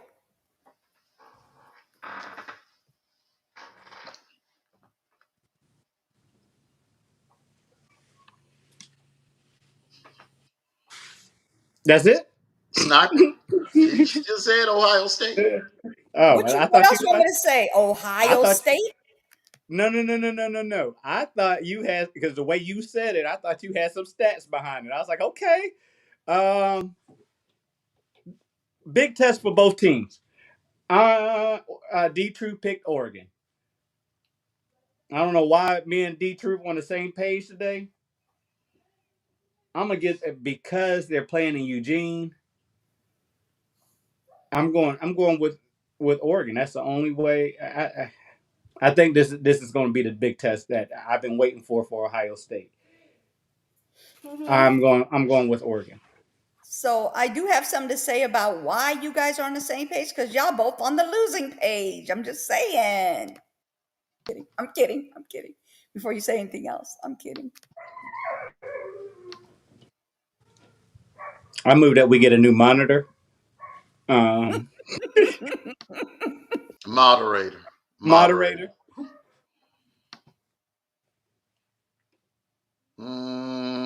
You can Mm, never top this one. You're gonna stop playing with me.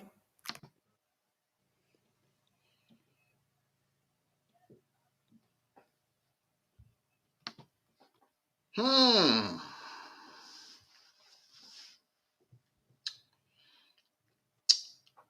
Um, I'm going with Ohio State, man. They're the more talented team. They have the number one defense. Defense travels.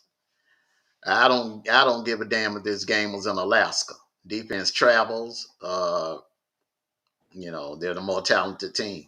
So I'm gonna roll with Ohio State.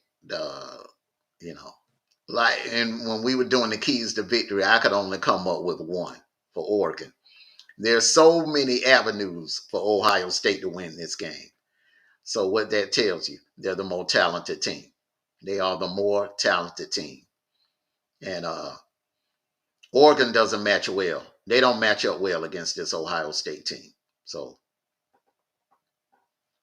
I'm rolling with them Buckeyes. I said they were going to go undefeated. They're going 12-0 this regular season. Whether people want to accept it or not, to get ready, they are going 12-0 in the regular season.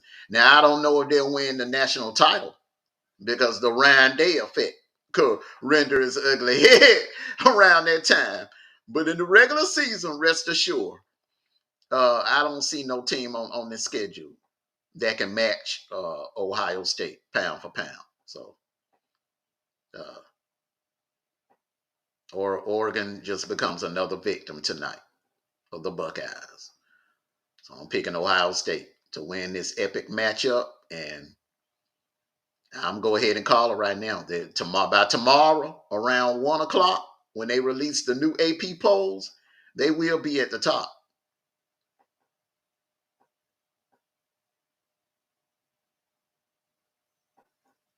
It is what it is.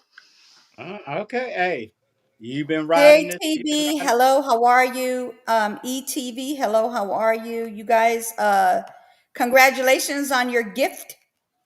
Who else is in here that got the gift? I can't see who else got it because it's moving too fast. Coach Sterling, congratulations on your gift as well. Who else is in here that got a gift? Uh, Somebody else. It was five OG people. Williams. OG Williams. OG Williams, congratulations. Who else? One more That's person. you That's got it? Clarence Banks. And Clarence Banks, congratulations. There you go. All right, there you go. Sorry about that. I didn't mean to cut you off that time. That was not direct. That was just me saying congratulations.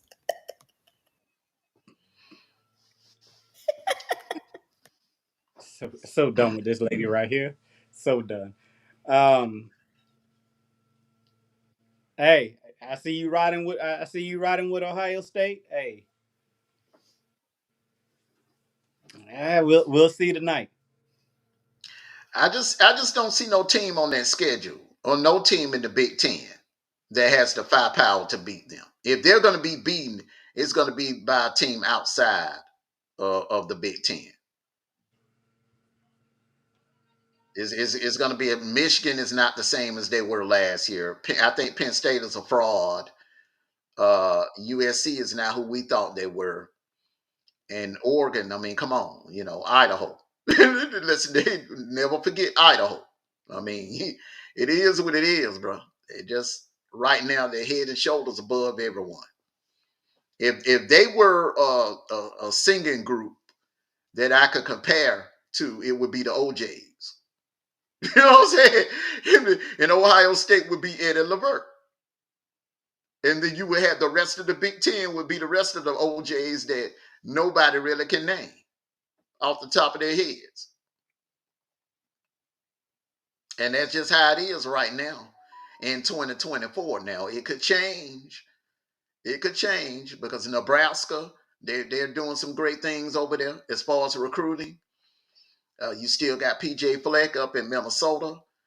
Uh, you never know what Sharon Moore could come back and have a good recruiting class. Oregon, Dan Lanning he can recruit his tail off. So this could change. The landscape could change. But for 2024, this Ohio State team is just head and shoulders above better than everyone else in that Big Ten.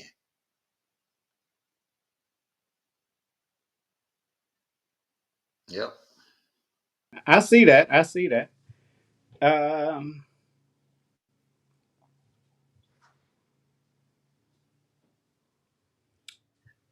I agree with you that they won't go undefeated. They will go undefeated because who are they playing?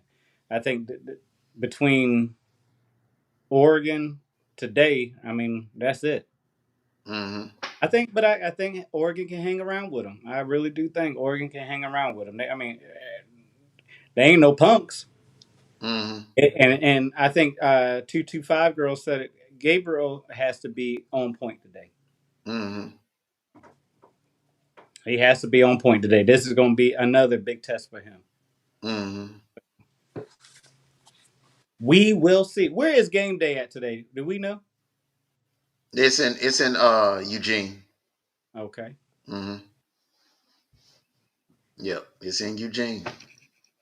So um, 9 times out of 10 they'll be in Austin next week. And I just want to say this to my fellow Georgia fans. I don't know if we'll get a chance to host a game day unless it is a playoff game. But the next time we get the privilege or the honor of hosting a game day,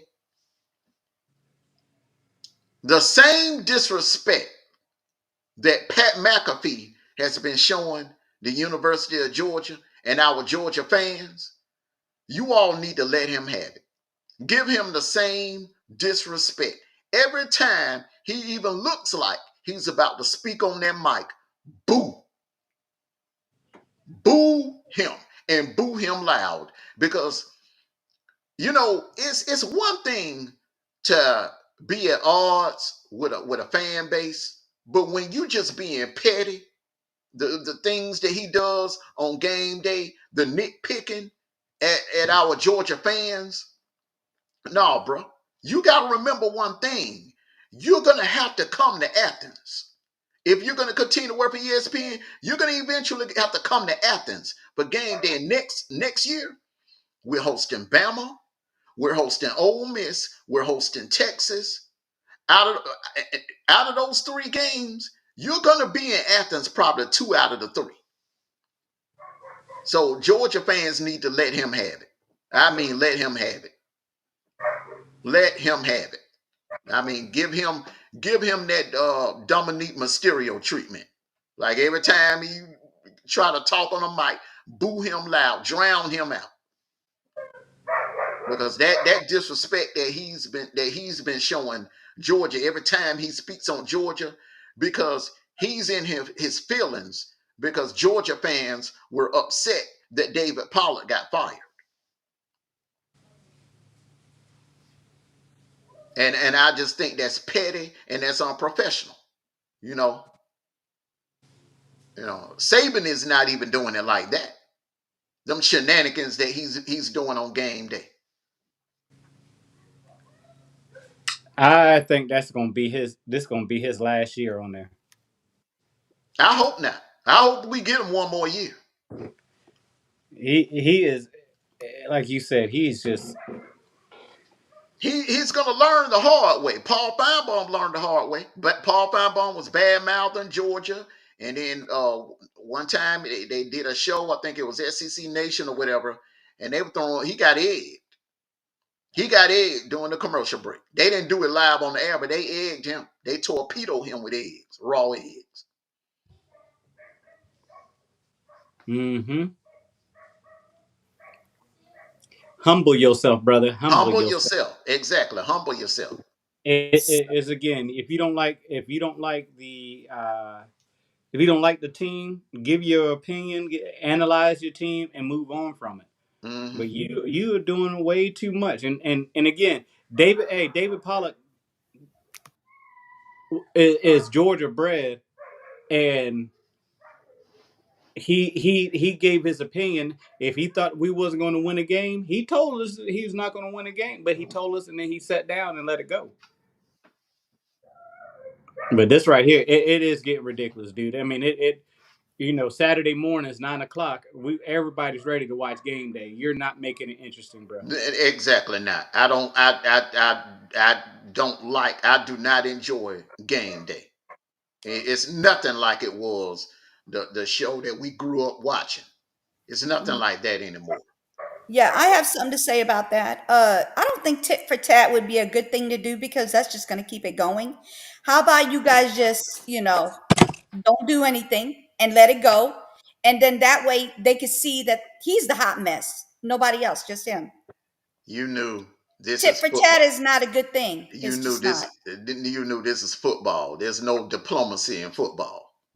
Well, There's no sometimes diplomacy. sometimes you have to be a grown up about it. So I'm I just saying. understand, but that grown up stuff goes out the window when it comes to fan bases, and when you poking the bear and you nitpicking at a fan base, they gonna let you have it. It's just like when the Saints go play the Falcons, we let them have it. You know what I'm saying? When they came here to Mercedes-Benz Stadium, because they were talking a whole lot of smack the week before the game, and when they got here, we let them know how we felt about it. That's good. When they So how walked, about you do it again? How about you do it again? Y'all can talk your little smack, but you're gonna get smacked by the football. I'm just saying.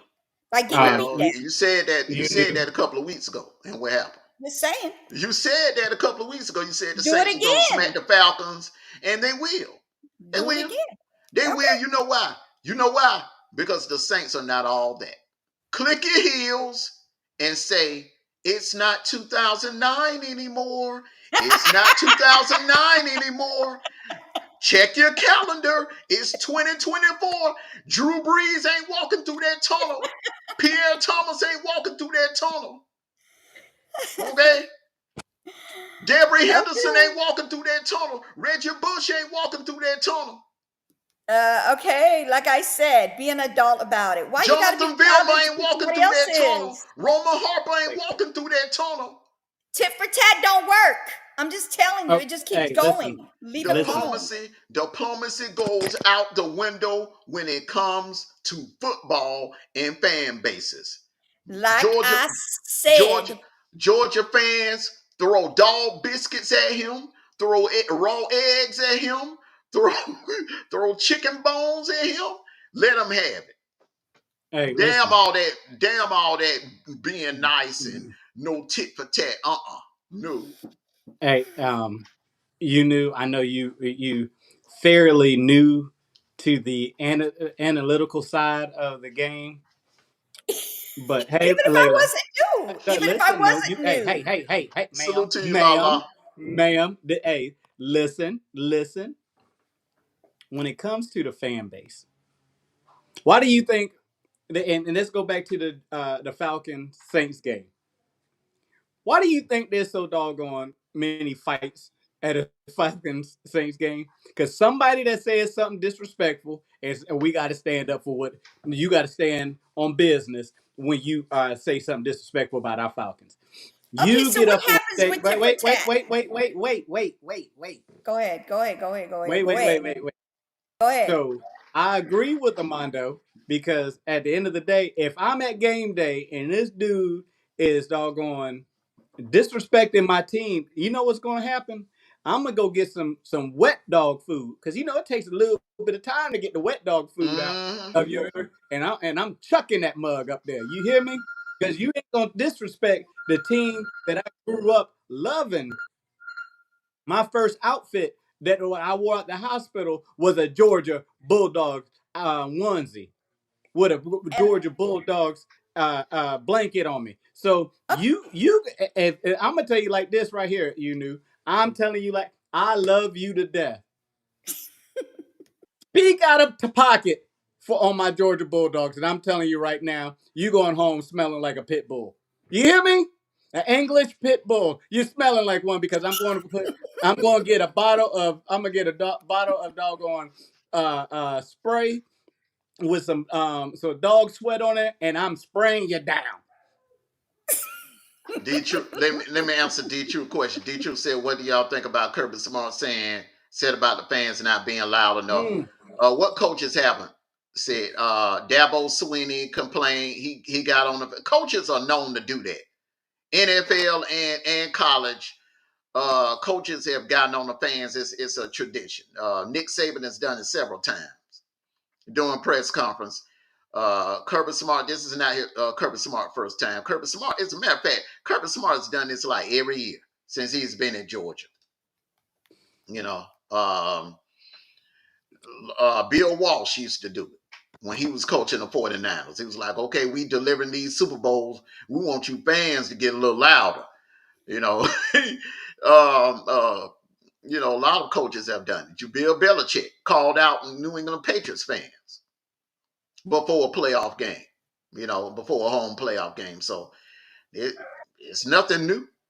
It's nothing new. Okay. Coaches do Okay. that. So I just wanted to say something as far as what I was saying with the tit for tat. Okay, so tit for tat means, of course, you know what it means, but let me explain a little bit about tit for tat.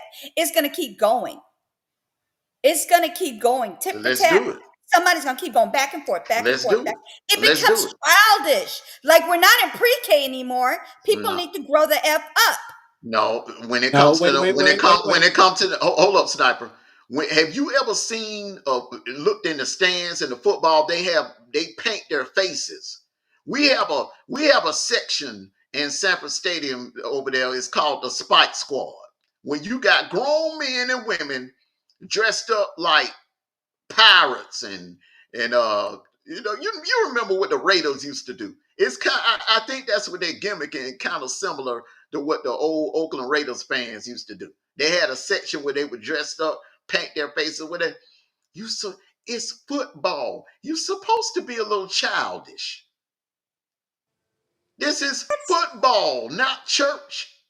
No, that's fine. Okay, well, if you want to go to church, then hey, what happened to the other cheek? Turn the other cheek. We ain't turn. Not when it. Since you said it's not. You said something about church. I didn't say nothing about no church. Football fans don't turn no other cheek, man. They be throwing you. Do you have any idea what goes on in them stands? They be throwing batteries at each other. I know. Popcorn and everything at each other. Right. Tell us, Sniper. And guess what happens? When they find out whose team they do it, that's doing that, the people, the fans of these people, they get penalized. Didn't you see the penalties recently? Because of the football game, because after the football game, these people done lost their doggone minds and they got penalized. We don't run out we don't do that. We don't run out the stands in Sanford Stadium. I don't care if we beat the Kansas City Chiefs in Sanford Stadium. You will never see our fans run out of the stands. Never. We don't do that.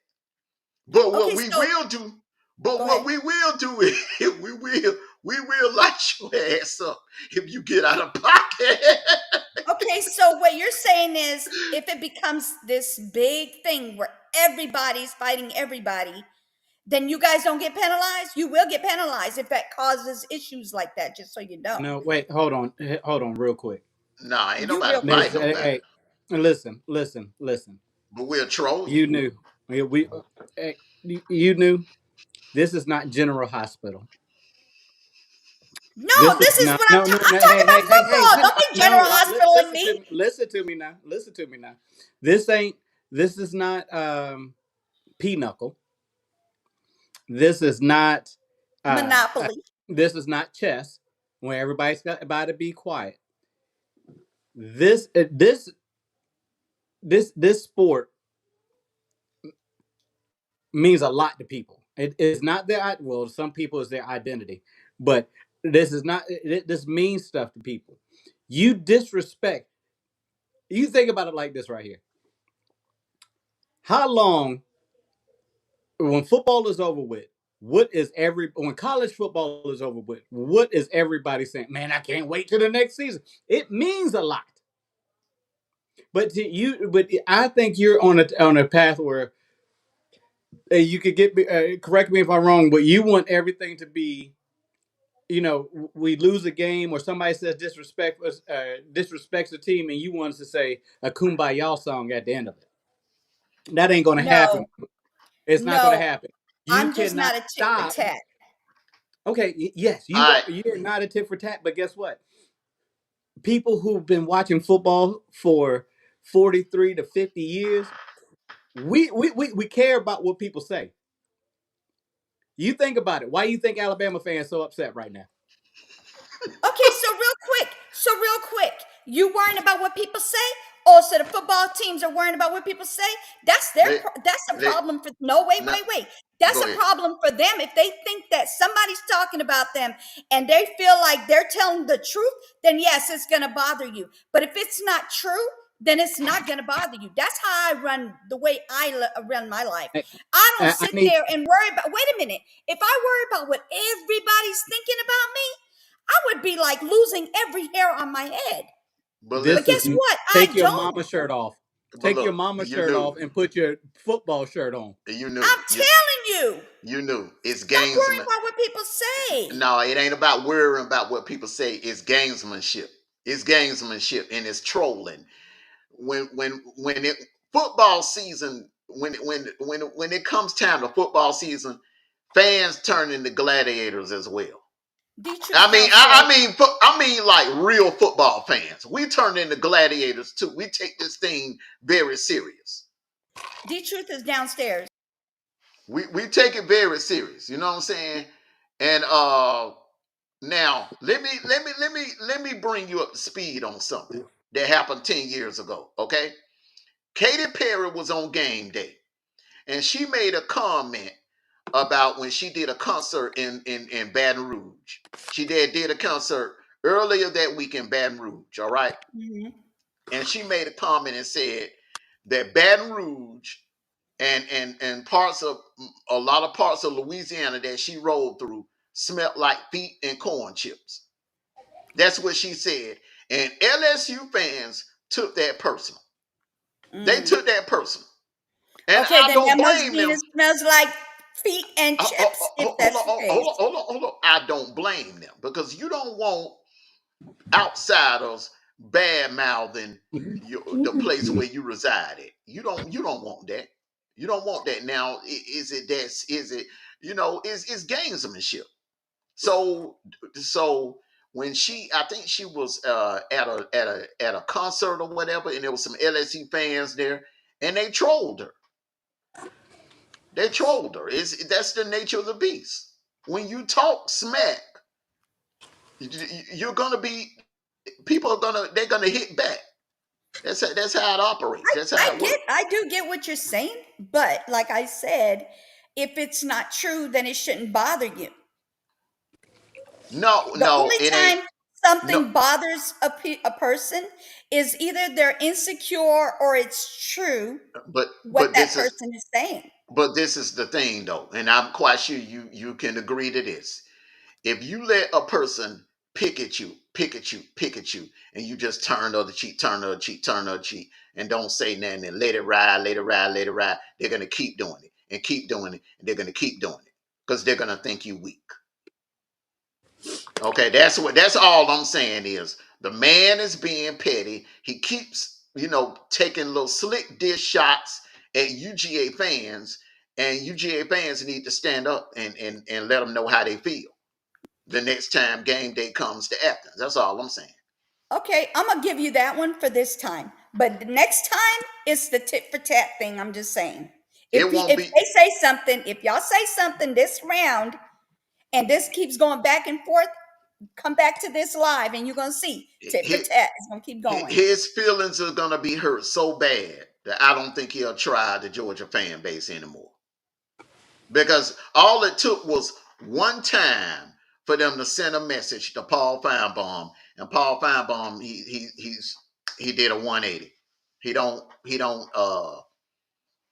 nitpick at UGA fans anymore like that. But I think that it's not personal as I see you're seeing it. It's not personal. No, no, You know I'm what I'm not. I'm saying? not saying it's personal. I think No, what it not you. is I'm talking about is. you. I'm talking about you. New. I'm Oh, thinking okay, okay, it's more okay. of a. We know the old sticks and stones may break my bones, the words that never hurt me. We understand that. Mm-hmm. Okay, this is not. This game is not for the weak-hearted. Okay, That's this why it game. don't bother me when somebody But says listen. something then. But you're not. But and no disrespect, but you're not invested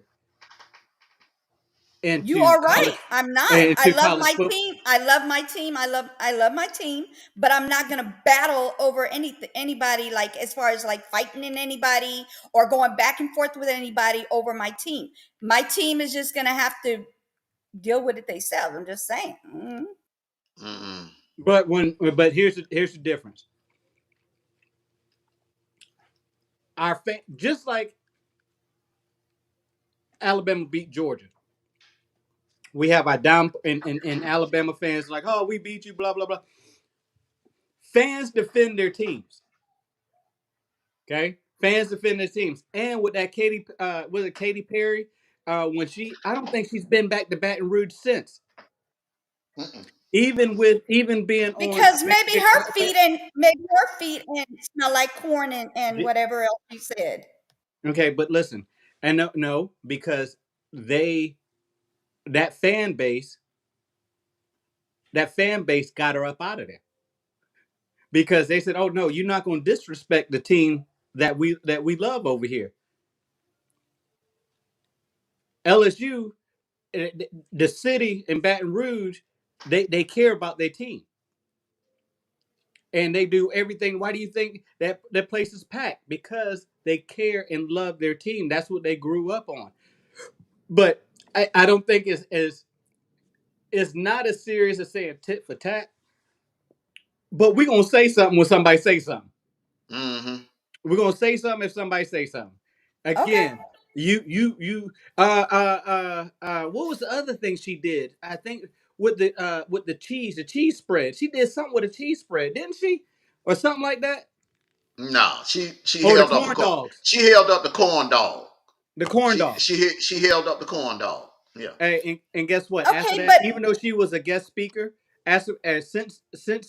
since the corn dog incident, how many mhm. times she been back on game day? She ain't been back on game day since, and it's been over 10 years. That's why I Okay, said. so That's why I was saying. Hold up, slow down. You knew. That's why I was saying. All it takes is one time for okay. a fan base to get on you and send you Mhm. a message. All it takes is one time, so it won't be no tit for tat. Okay. Okay, so what about maybe because the reason why she was smelling corn dogs and corn chips is because that's what they were selling in the stadium. Who No, knows? you didn't hear what I said. No, I no. said the woman had a concert Mm, earlier that week, and she mm-hmm. said everywhere she went, whether it was out to a restaurant or whatever, there was an aroma, a twang in the air, and it smelled like feet and corn chips. Oh, so That's everywhere. what she said. Okay, so everywhere she went Yeah, must she be her did. upper lip. She's smelling. Hey, and that's But it. And look, and you doing exactly what That's we do. you That's doing hey, exactly what we exactly what doing we when gonna you do. said it. See there, join can the y'all hear club. me? Join the Can y'all, club. But You know. but can y'all here's hear me?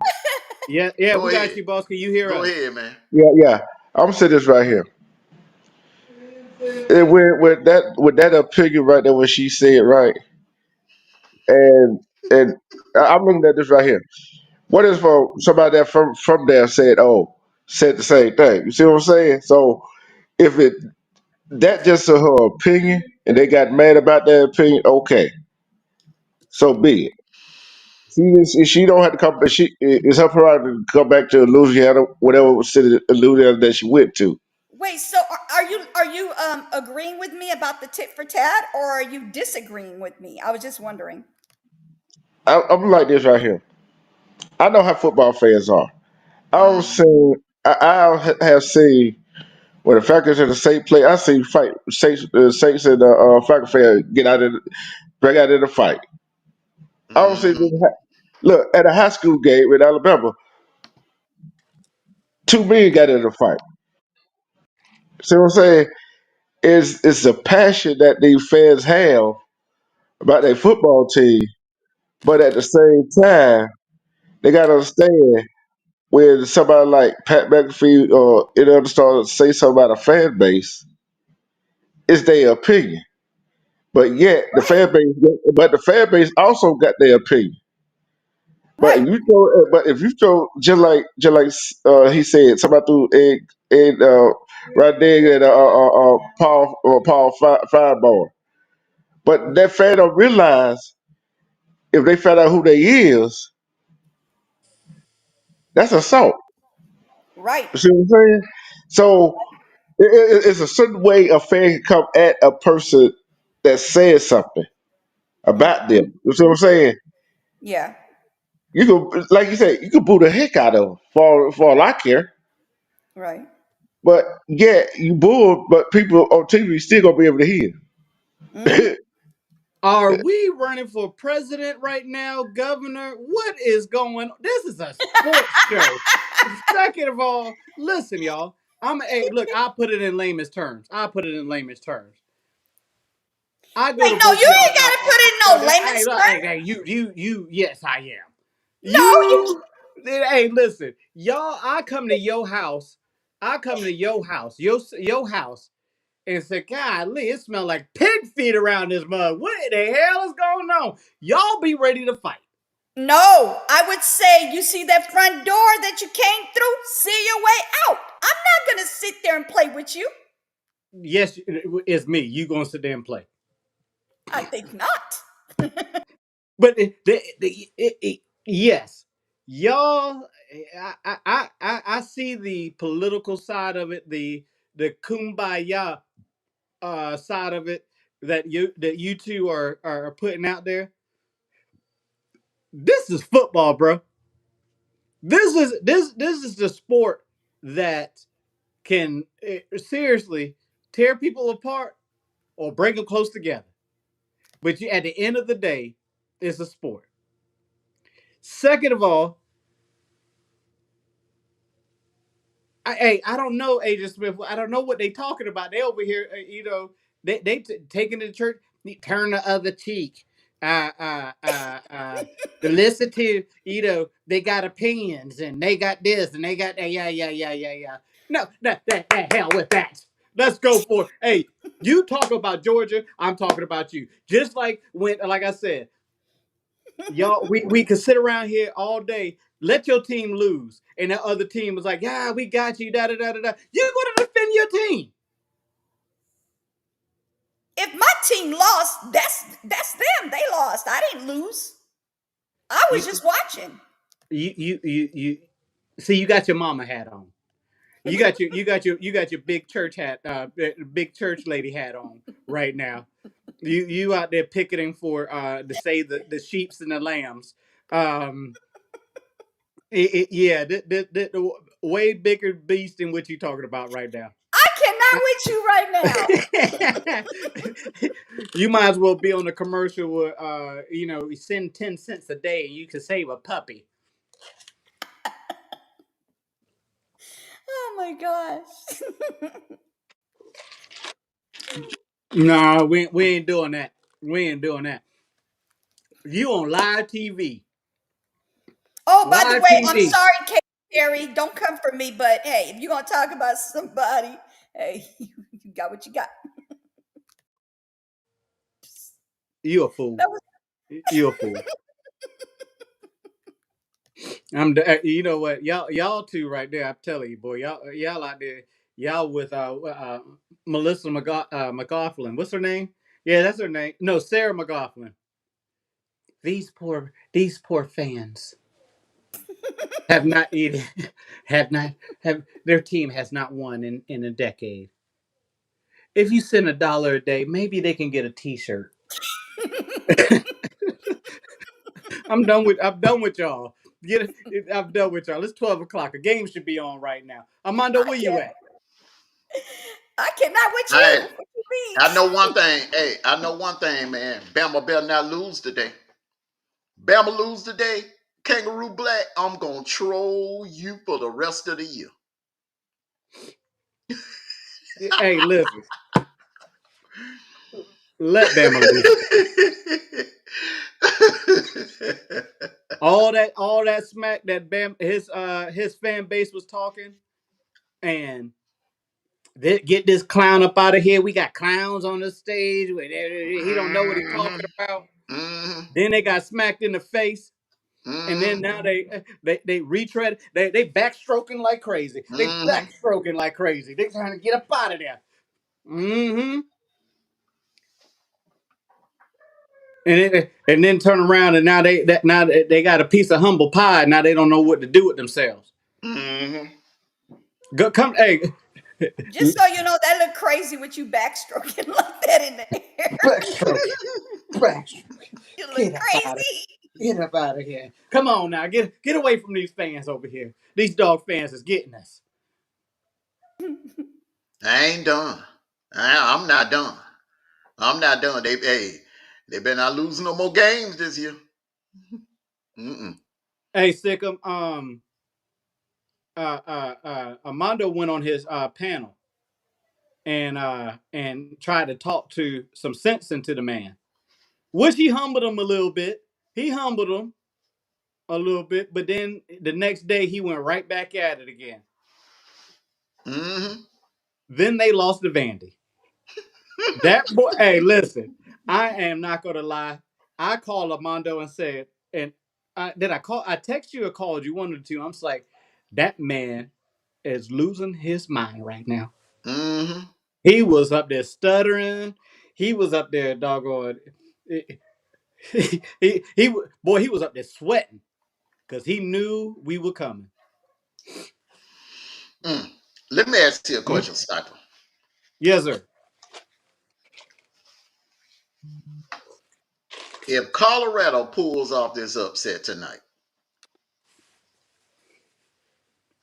on a scale of 1 to 10, how confident are you that they can take the Big 12? Scale of 1 to 10. Mm-hmm. If they knock out Kansas State tonight, moving forward. I'm gonna give it a good 8.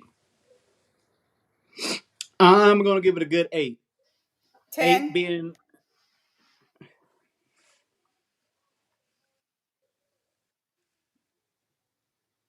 My bad. Look at the return of Toretto returns. but I think That's not because Tourette. That's my opinion. She been doing that on purpose to you, man. I know she do, She been doing that on purpose to you. You're right about but that. I think it'd be a good. They get a good 10 out of it. I think that they will. I think that they as their schedule to go through their schedule, there's not going to be uh, too many teams that can stand with it if they can beat Kansas State tonight. Now, on the flip side of that, I think they will. If they happen to lose to Kansas State tonight, I still think that they can be still in that in a great position to um, still take their conference because Kansas State still got a doggone lit the schedule ahead of them also. So win or lose, I think the win it is needed, but I also think that if they lose, they'll still be.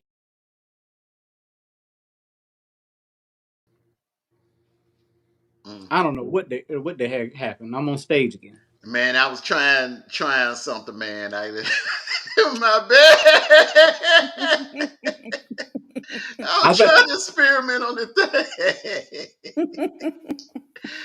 Oh boy, it's Halloween season, y'all. It's So Halloween season. I want to tell you, if you want to swoop somebody up in a different position, you can, just so you know. No, I was just trying to get to the to the uh to the intros and stuff like that, but Yeah. it's it's a maze over here. It's a maze. Go do the thing I told you to do. That's how you get to it. I did, and it forces you to go to a pro scene when you do it that way. Go to pro scene. Mm.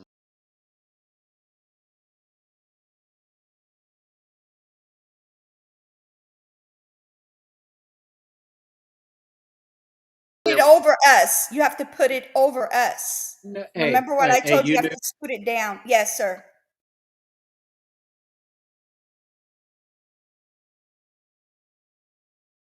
offline Yeah. on a thing. Hey, the question I have for you, Armando and D Hmm. Truth, if you're available, if Colorado happens to win today,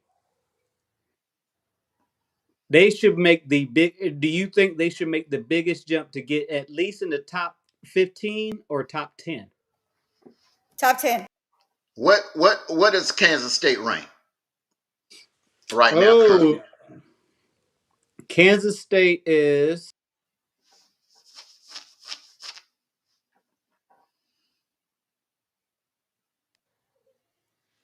Kansas State's ranked 18. They should trade places with Kansas State at least, but I think they'll move to 15. I think they'll definitely move to 15, somewhere around 16, 15 range. Top 10. Hmm. No, they ain't D getting no Truth. top 10. They ain't getting no top 10. I doubt it.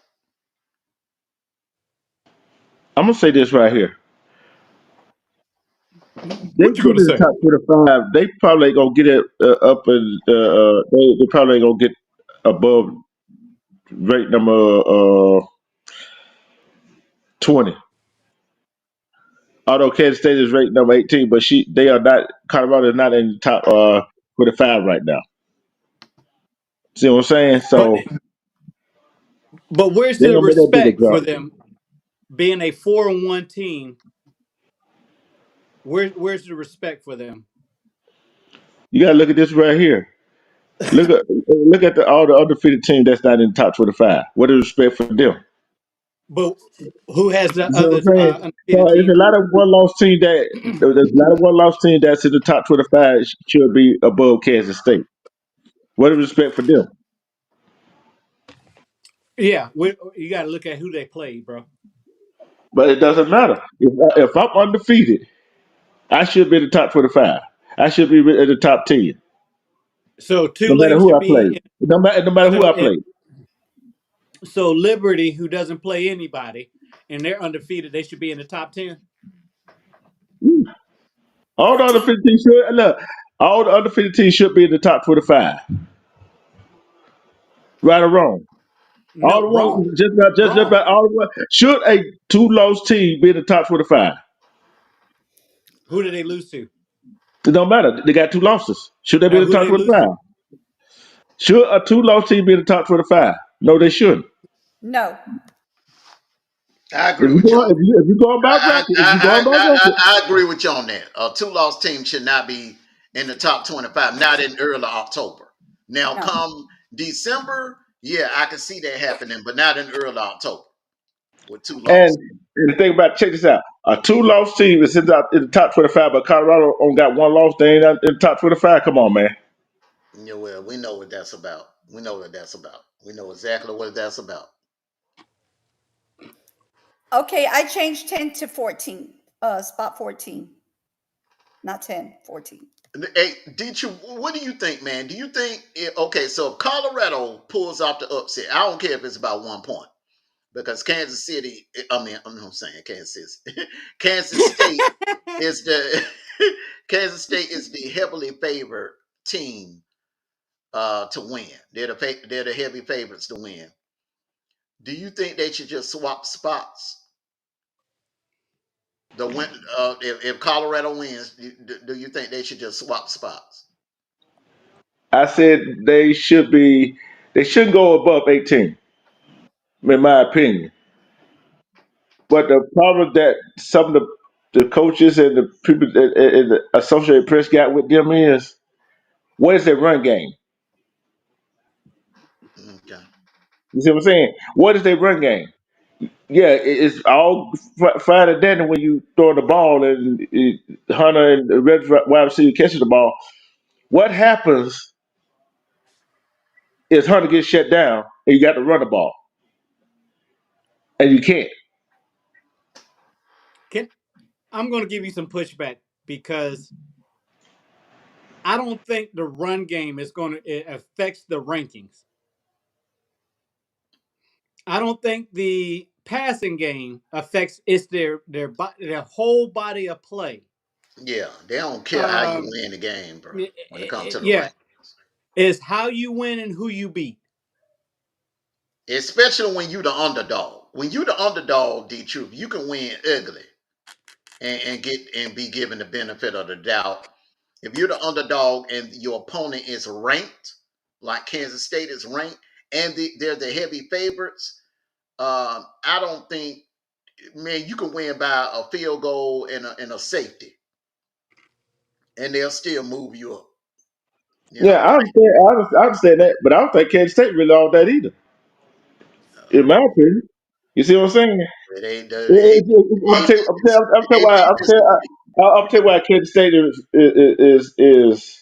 is a heavy favorite in that ball game. Colorado cannot run the ball, and their defense is still suspect. But the defense showed up last Saturday against a pretty good UCF team. But think about it. Isn't that defense still a little suspect? It's still a little suspect. I'm gonna be honest. And hold on. And another thing isn't that run game? Do they have a run game? Yes, they do. A very little run game. Well, they ain't the damn '04 Trojans. All That's what right, I'm saying. they're not that, but they have a running game. You asked Yeah. me a question. I'm telling you, they have a running game now. That kid, the transfer from Ohio State, he got hurt in fall camp. Remember, and he wasn't available for the North Dakota State and the Nebraska game, but he is playing now. That kid is playing, and he's doing pretty good, man. He's averaging like what 3 yards a carry, 3 or 4 yards a carry for them. So he's becoming their closer. Now, if this kid can stay healthy, now that they have a moving forward. And But that offense is hard to stop. Yeah, I understand what you're saying. But when it comes to defense, you got some teams in the top 10 that got suspect defenses.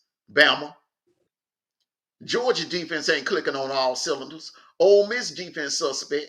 Tennessee defense suspect. Oregon defense is a little suspect. And they're ranked number 3. I'm just trying to wrap my head around what does the run game got to do with rankings, in your opinion? Nothing when it Because comes to being an underdog.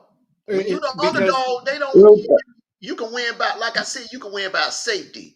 You're going to get the benefit of the doubt because no one expected you to win that game. When you're the underdog, that don't matter how you win or how you look yeah. winning the game. But I'm saying is Kansas State, and like I said, Kansas State is not all that. Although they're ranked 18th, right? And y'all want to talk about who did they beat? Okay, who did they really beat? Okay, you think they beat ranked in the top 15 or the Pull up top who 10? they Did they beat pull up who Kansas they State? beat. Pull up who they beat. I got it. But I'm saying, you think if Kansas State, put it away, it ain't like they beat Oregon, right? Well, It ain't like they beat. It ain't like they beat Ohio State. They played Ohio State and wound up beating Ohio State. You see what I'm we saying? don't know what either of them working with. You know what I'm I'm saying? saying But now we see on paper, in my opinion, on paper, Ohio State is the most talented team, but can it translate to the field? We yeah, don't we're not going to know that until later on tonight. yeah. But I'm saying is Kansas State is not one of them teams, right? That if Colorado beat them, they could jump up to the top 15. You feel what I'm saying? Yeah, probably how they should get is 18 if they beat Kansas State. That's all I'm saying. So Kansas State beat, and I think Oklahoma State was ranked at the time. They beat Oklahoma State. They beat BYU, who was ranked 14 at the time, and they beat Arizona, and they beat Tulane. Now, let's think about this. Wasn't Tulane ranked at the beginning of the season? Yes, sir. Very low. Yes, sir. They were ranked. Wasn't Arizona ranked at the beginning of the season? Oklahoma State was ranked at the beginning of the season. So they have beat some quality teams. They, again, they go off of who they play, who they beat, and how do they win. But you fail to realize none of the team was above ranked above 15. And plus It doesn't Tulane matter, wasn't. Deeper. That does not Hold on. matter. Since we were Tulane, Tulane wasn't even ranked in the top 25, so that don't even count. So when Kansas State beat Oklahoma State, one was ranked 23, one was ranked 20. So that's why they ain't go no higher than 18. That's why I said Colorado is not gonna get no higher than 18. But how did they beat? No, I agree with you on that. They ain't going no higher than 18. That's what I was saying. That's my original question. Before we went, I don't know why we went all around in circles to get back to where we originally were. I agreed with you and I asked you, do you agree with me? And you went through all of that to come back to where we're at now, where we were in the beginning at the starting line. And you knew even came back and said, okay, well, yeah, she kind of agrees. She's saying 15. I'm saying swap out Colorado and Kansas State's ranking.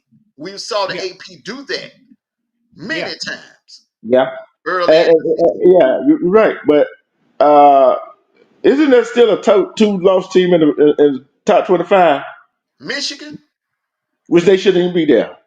well, I think because they're the reigning defending champions, and technically they're not eliminated. Okay, they're Mm-mm. not eliminated. Two losses, you can still get in. Let's just say they run the table the rest of the way.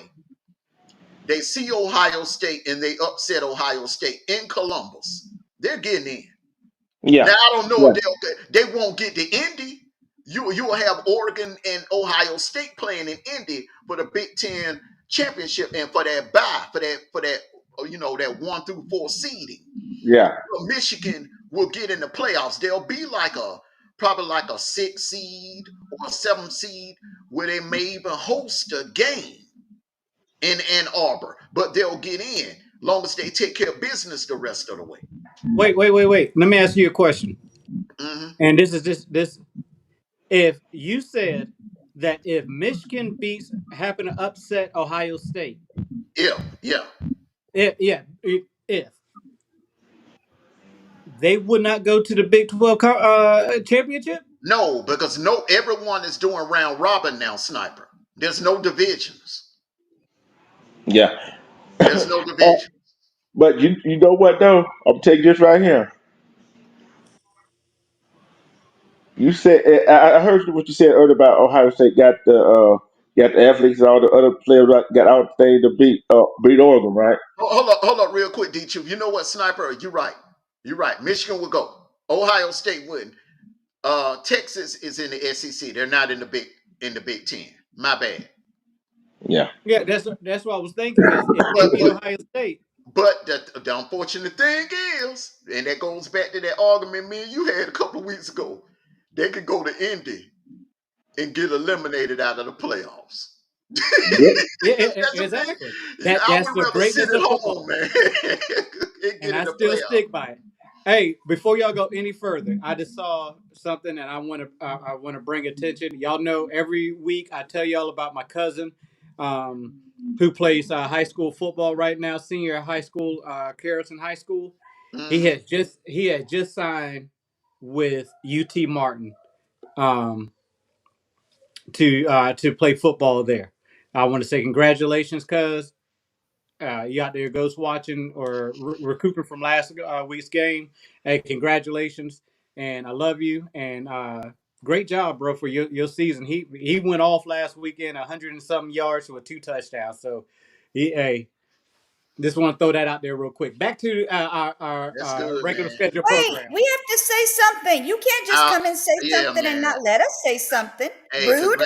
congratulations to that young brother. I would have loved for him to stay home, kept his talents here in state.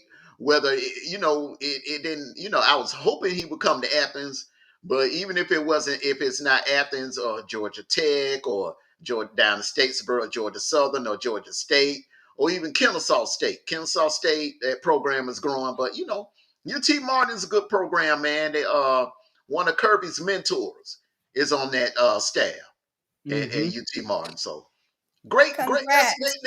That's an up and coming program, man. Yeah, Congrats, Yeah, congrats, congrats. congrats. Go I Dog think said it it was too. more. Go Dog said it too.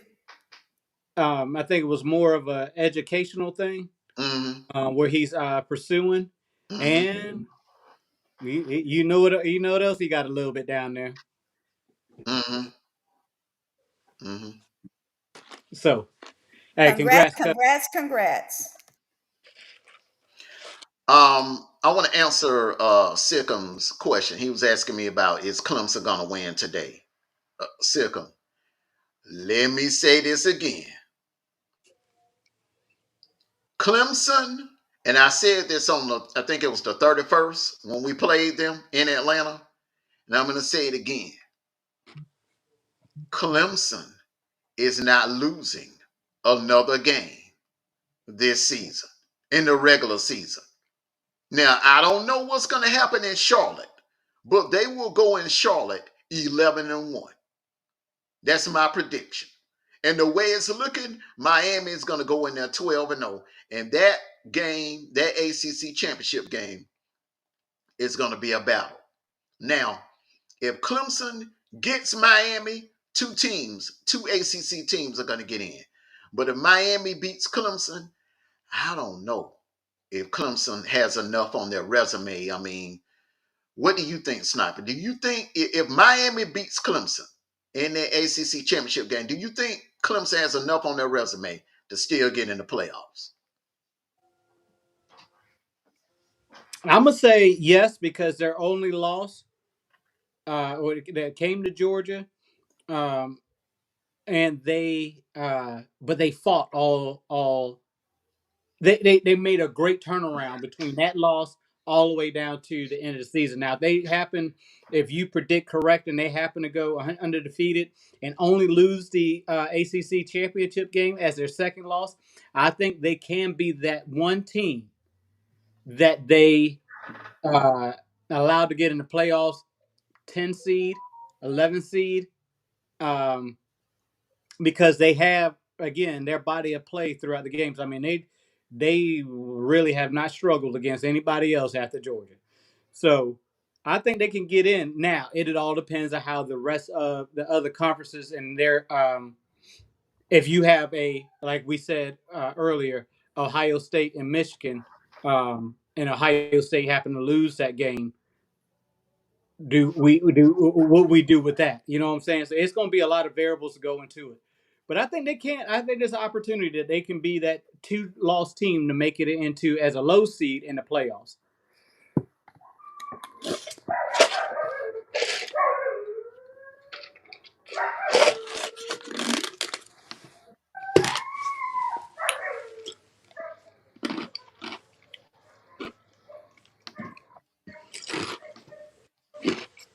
Um,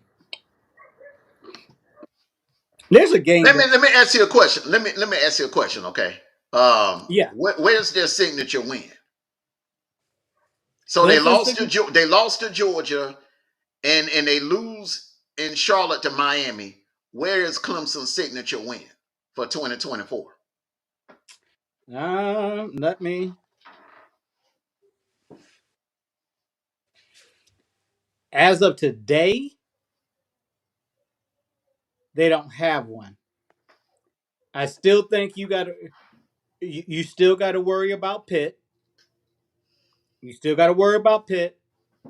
As of today, you're right. As of today, um,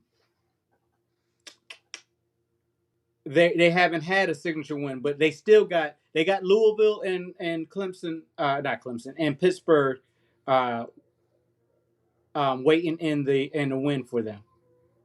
And if those two teams especially if Pittsburgh goes undefeated all the way to that Clemson game, and Clemson turn around and beat them. I think that would be their signature win. That's a big if. Pitt hasn't been tested by a legitimate opponent. They had a similar situation to what Ohio State and Missouri and Texas has had. They've had a soft part of their schedule is the early part of their schedule.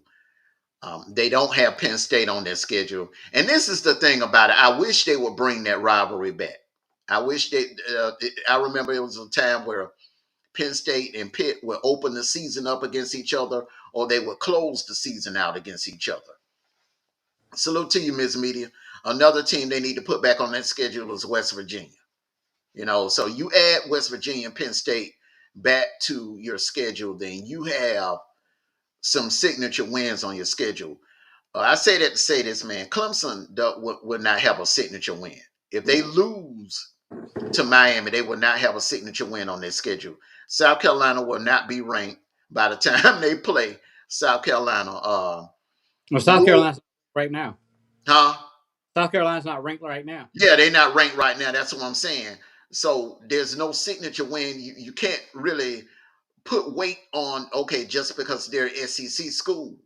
You can't do that anymore. It used to be a time that Clemson could do that when Spurrier was there, and South Carolina would be ranked in the top 25 somewhere, but they're not ranked. So the problem is right now for Clemson is, okay, so you lost that game to Georgia. Now you're in a situation kind of like what we were in last year. The schedule was so soft to where we didn't there was really no signature win during the regular season. Yeah, we beat Ole Miss, but in Ole Miss was ranked. But what I'm trying to say is, Sniper, Ole Miss has not won on the big stage, so we weren't really given credit for that win against Ole Miss. So it came down to Atlanta with Bama.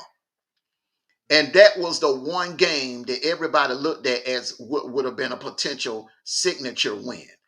And that's the same problem that Clemson is going to run into.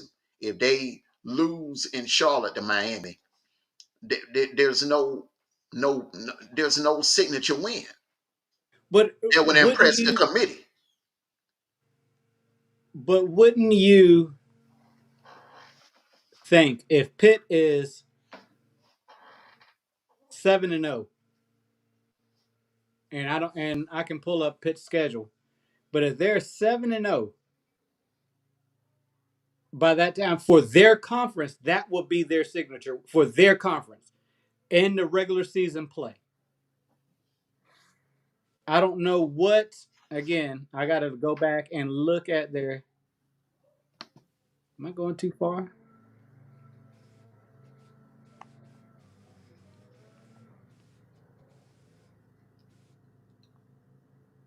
I want to. Let me get up out of here. Let's put up Pitt's schedule here.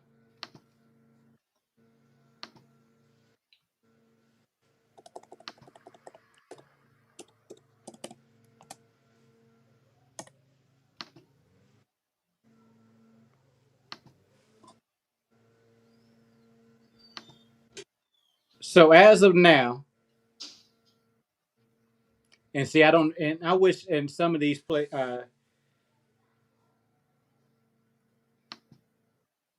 they would keep the show the progression of the rankings instead of just changing it each week. You know what I'm saying?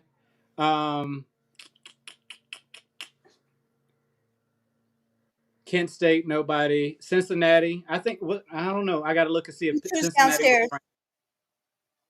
Sorry. You said who? D Truth is downstairs. Oh, okay. But you got to be still now. I'm working with a new thing now. I'm learning it as we go. And Hey, thank I'm God, learning it too. Hey, Sniper, hey, I'm learning it too, bro. I'm learning too. Shoot. Sniper, thank God for you today, bro. That long-windedness of yours is coming in.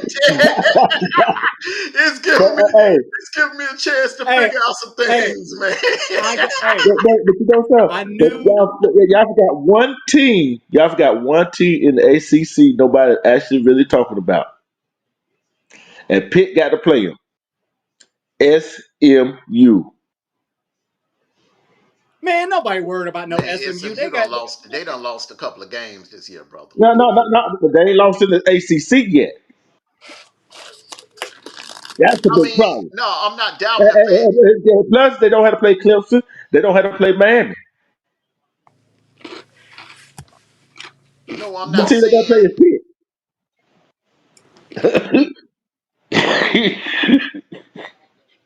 You no. see what I'm saying? Yeah, I see. Huh? I get what you're saying, brother. But what I'm trying to say is that you can't compare what this is. Let me go ahead and put it all out on the table, okay? Let me address the elephant in the room. You know this committee, their mission is to get as many Big Ten and SEC teams in the playoffs. Okay? So if it comes down, and I'm gonna ask you again now, Sniper, if it Mm-hmm. comes down to a two-loss Clemson team minus a signature win versus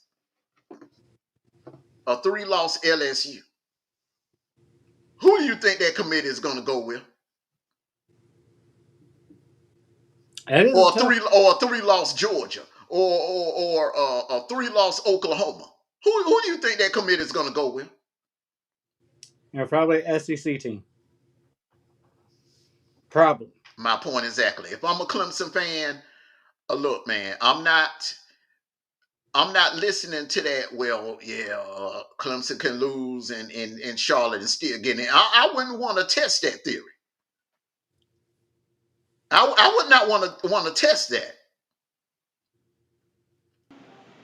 But at the same time, if you one of them SEC Big Ten team with 3 losses, do you still want to test that through, get 3 losses, think you're gonna get in? No, I've Okay said that. then. I said that on the dog call the other day when Paul Finebaum made Hey, that ridiculous comment to my well, Georgia can lose 3 games and still get in. I don't want to test that theory. Do you, Sniper? Hell no. No, I ain't. hey, this what I'm looking at right here. With SMU don't have to play Clemson and Miami, and the way the thing is going right now, all them teams went out, and let's just say that two teams that undefeated goes into the championship game undefeated, and let's just say one of them not Clemson, one of them not Miami.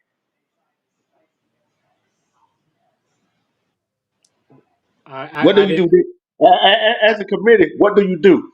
What do you do? Clemson or Miami got 2 losses, but the two teams that's in the championship game got no losses in the conference and got 1 loss of this whole season, or got 1 loss. The whole both teams got 1 losses I'm sending the coming out of champ. the championship game. I'm sending the champion and everybody else sitting at home. I'm only sending. So you're saying if SMU run the table, go to Hmm. Charlotte and beat whoever, let's just say if it's Wake Forest, God forbid. Okay? Them ticket sales would be them ticket sales would be hurting, bro, if that's the case.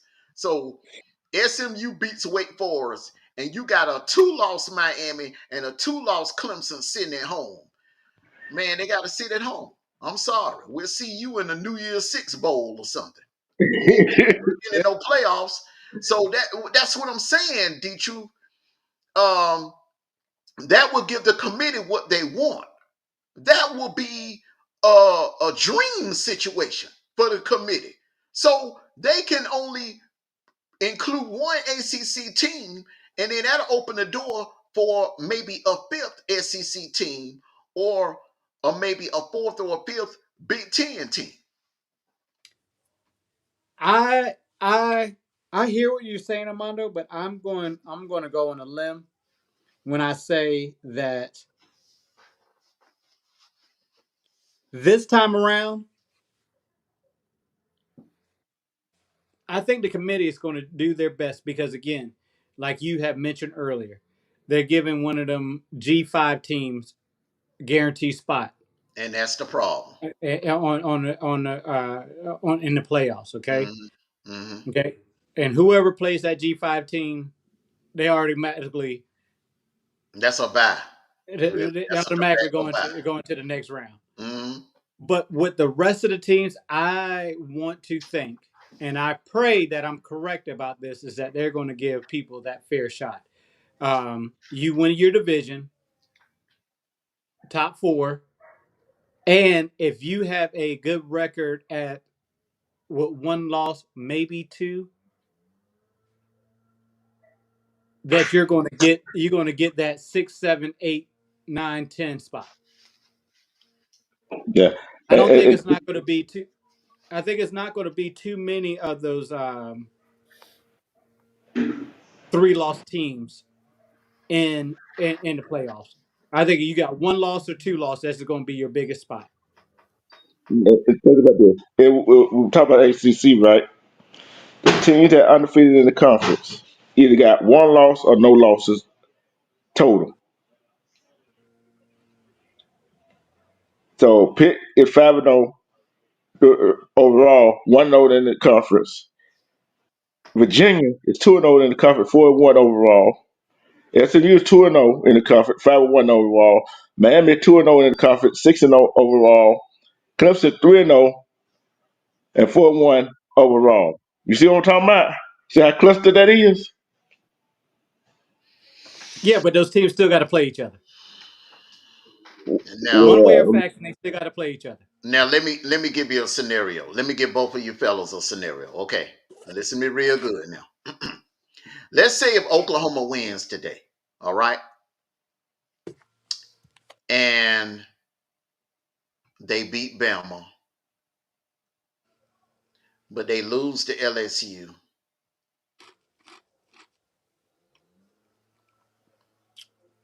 and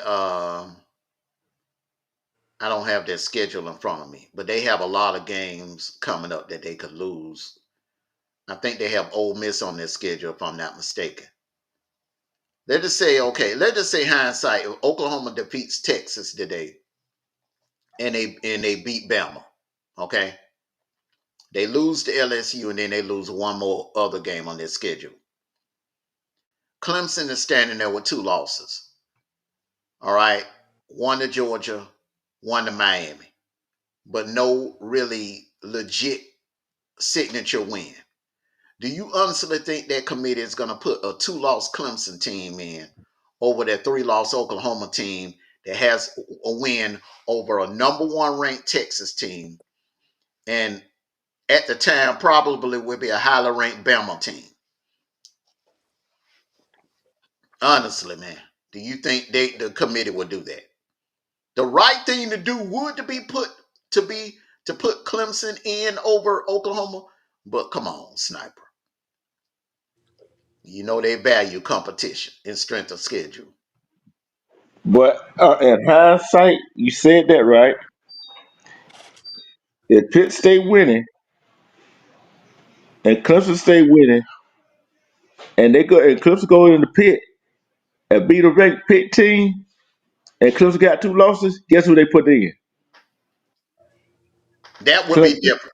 That would be Yeah. now that scenario right there.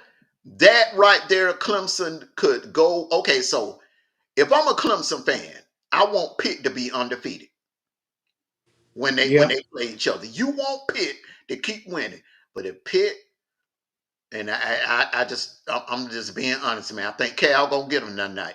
If Pitt drop like one or two games between now and the Clemson game, that's gonna be a problem because that would be their last hope of a signature win. Because Louisville, I mean Louisville done lost what one or two games so far, huh? Two games. And Huh? the thing about it, then Virginia got one loss, right? But Hmm? they not ranked. The only ranked opponent they got left on their schedule is Pitt. But this is where you got to take out what you that I think we got to home in on is we got to look at conference play against overall play.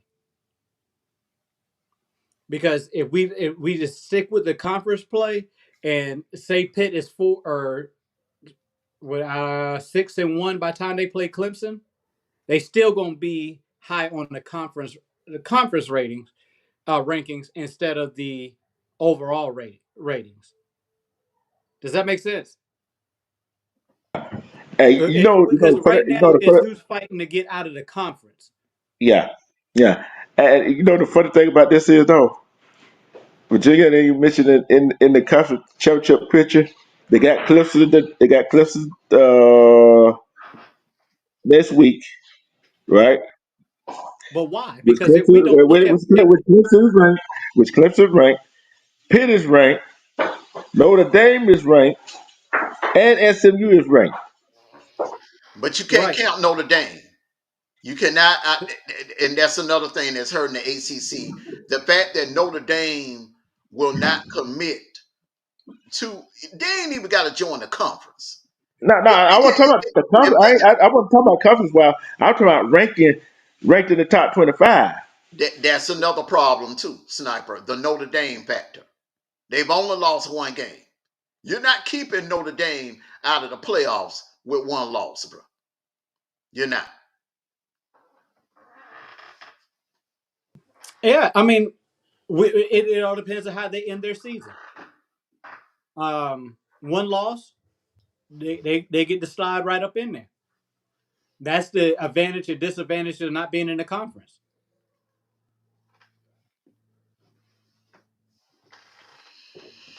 But we don't look at Virginia. We don't look at Virginia as a football school anyway. Mm-mm. I think about Virginia. I think about Ralph Sampson. I think about their 2019 basketball team. Oldham Polynice. I think about basketball and I think about the University of Virginia. Mm-hmm. Now It's they listen. now I remember that they had that badass wide receiver that came out of Virginia back in the early 90s, Herman Moore, played with the Detroit Lions. But other than that, man, Virginia's been off of basketball.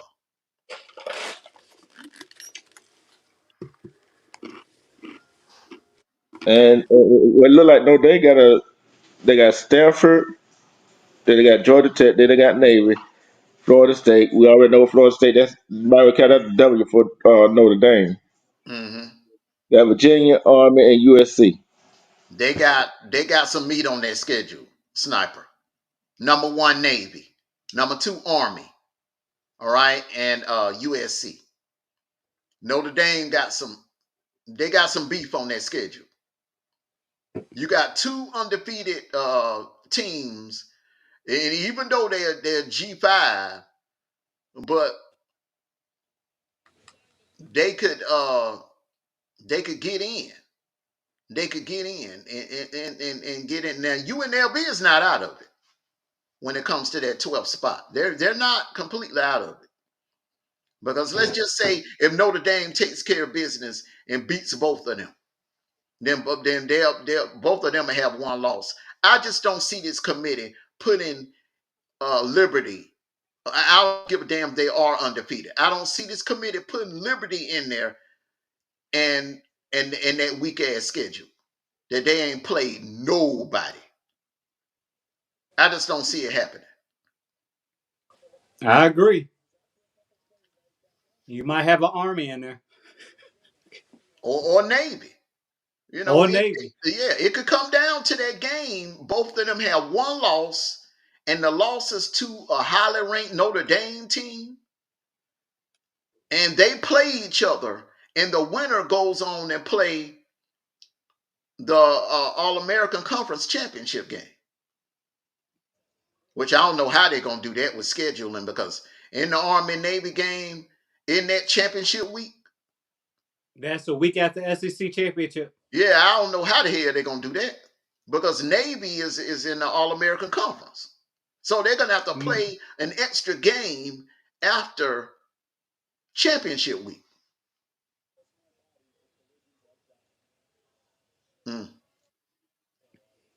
I don't know. Hey, did anybody put Ash? What's the boy's name? Ashton, the the running back for. Oh Jesus, is it Memphis? Oh, what's that running back name? Who already got 1,000 yards? It's the kid out of Boise. I think he Boise, already. yeah, Boise. Yeah, Why is he not mentioned in the doggone Heisman? because man,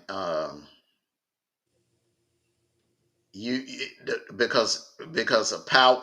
I don't see a Heisman winner coming out of the group of five, bro. Now next That's a year, damn. yeah, it is. It is a shame. It is a shame because I feel like Carson Wentz should have been at least invited to New York his senior year. He had an undefeated career. He was balling in North Dakota State, and he didn't even get an invite to New York.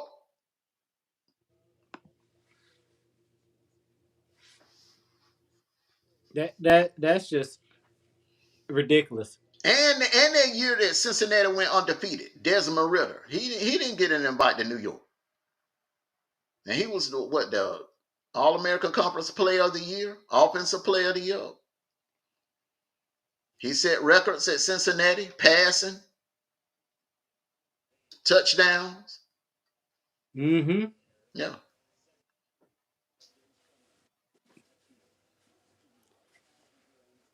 This kid right here is something special. Hmm. This kid is something special. He is. So they don't have any good 12 o'clock games on. Oh, I was just about to go through some scores. Let's see. You got the Alabama South Carolina game. Alabama's winning 7-0. Um, let's see. Georgia Tech versus North Carolina. Commercial break.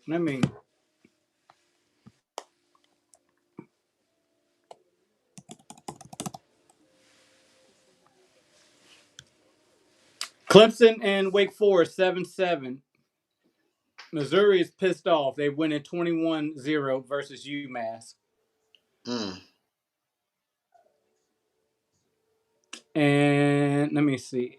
Because I know they got more than this. Kids got to. As we know, Utah lost 27-19. And that's the only games they shown. Let's go to ESPN.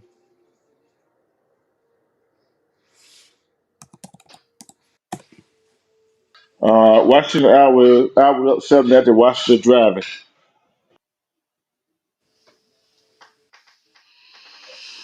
Well, Hey, I got a good trivia question for y'all. mm-hmm. Who the only person to win the Heisman twice? Archie Griffin. John, Oh yeah. Archie Griffin, man. Come on. Hey, but Don't the thing tell me about it is, that the other night. hey, hey, but you know what? Hey, I'm trying to figure out how in the world these days it's hard to win a ball twice. they You got to they have a not great season back to back. they're not gonna allow it. They're not gonna allow it.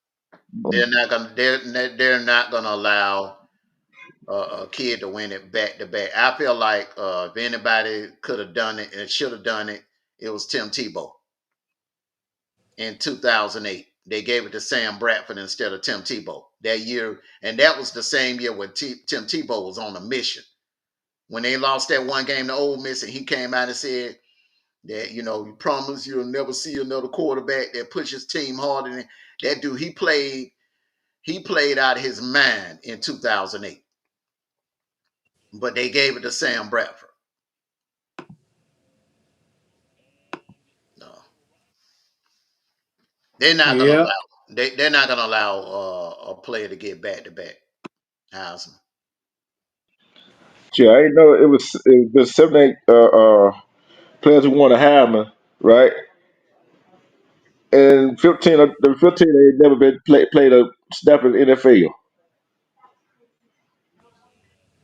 Hmm. Mm, that's crazy, Charlie ain't it? Ward. Charlie Ward, one of them, because he chose basketball.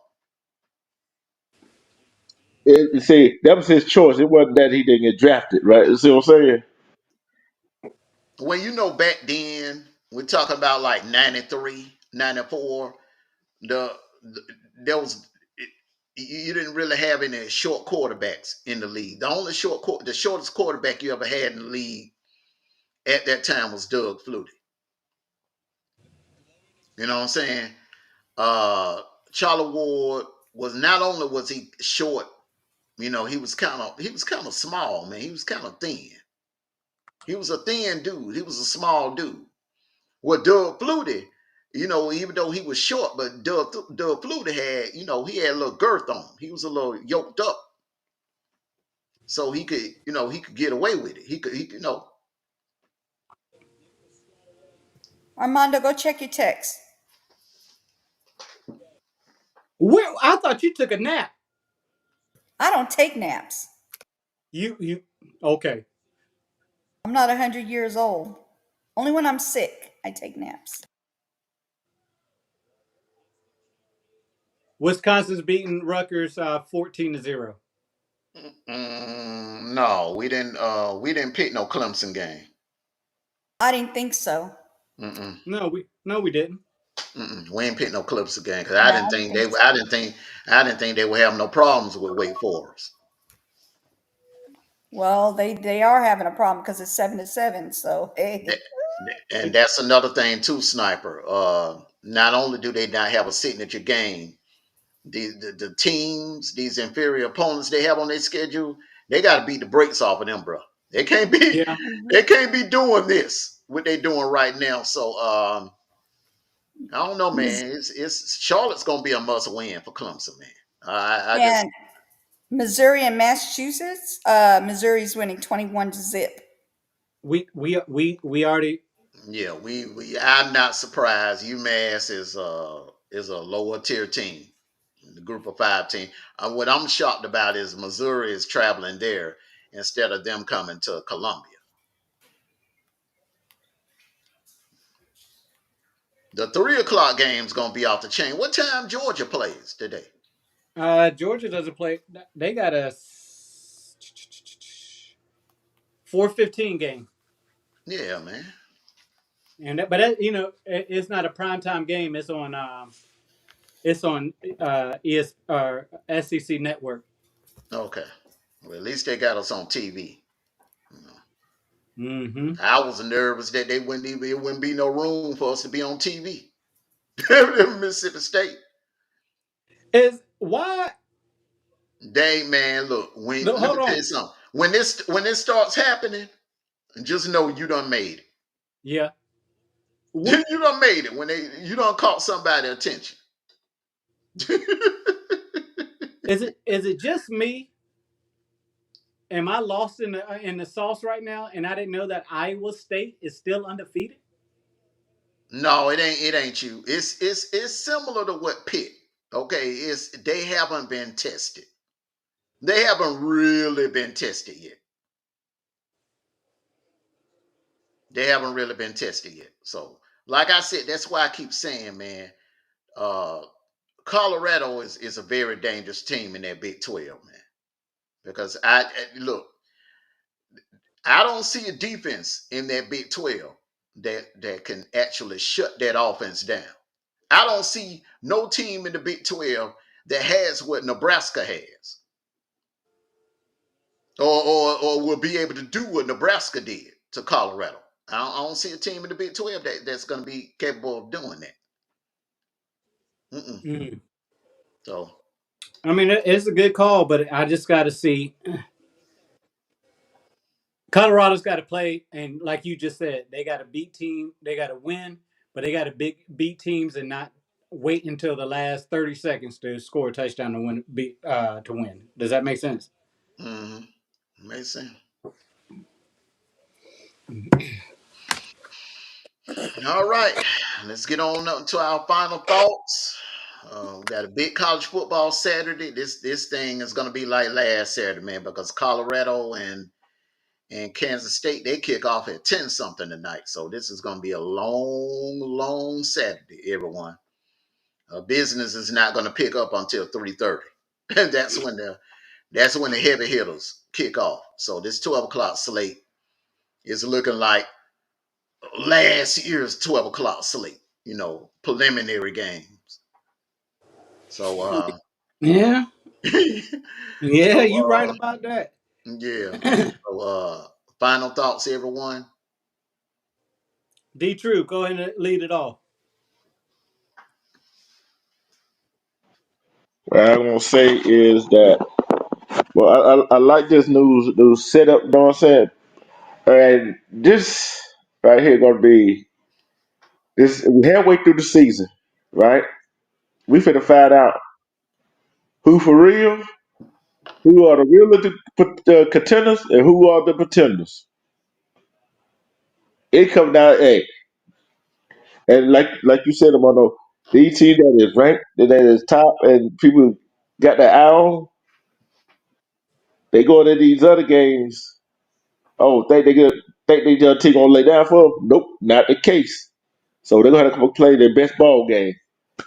So you know what I'm finna get ready to do? Get me something to eat, sit back and relax and watch these ball games. War Eagle, baby. We off today. We off this week.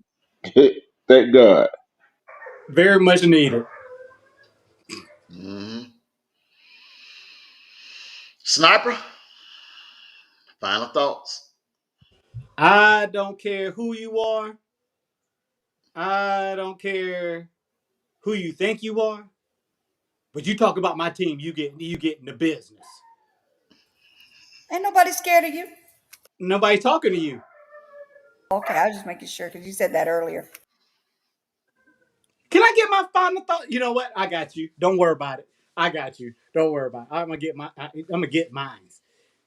Hey, hey, you teams. Hey, just like was said earlier. This is that it's that time of the season where you got to put up or shut up.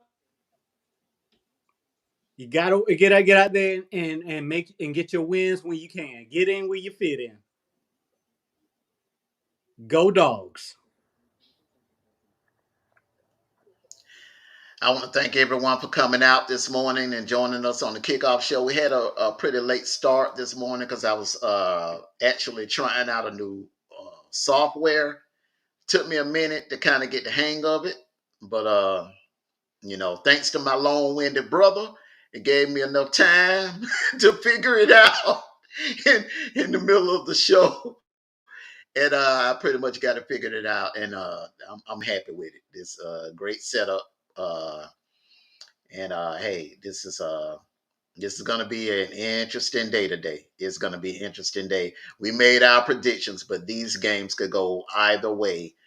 Uh, there's not really, even though I've said Ohio State is from my eye test and on paper they're the most talented team, but we really don't have a clear cut dominant team like we've had in the past couple of years. So I think it's a toss up. It's still a toss up right now on who could win this thing. So hey, get your popcorn, enjoy the ride.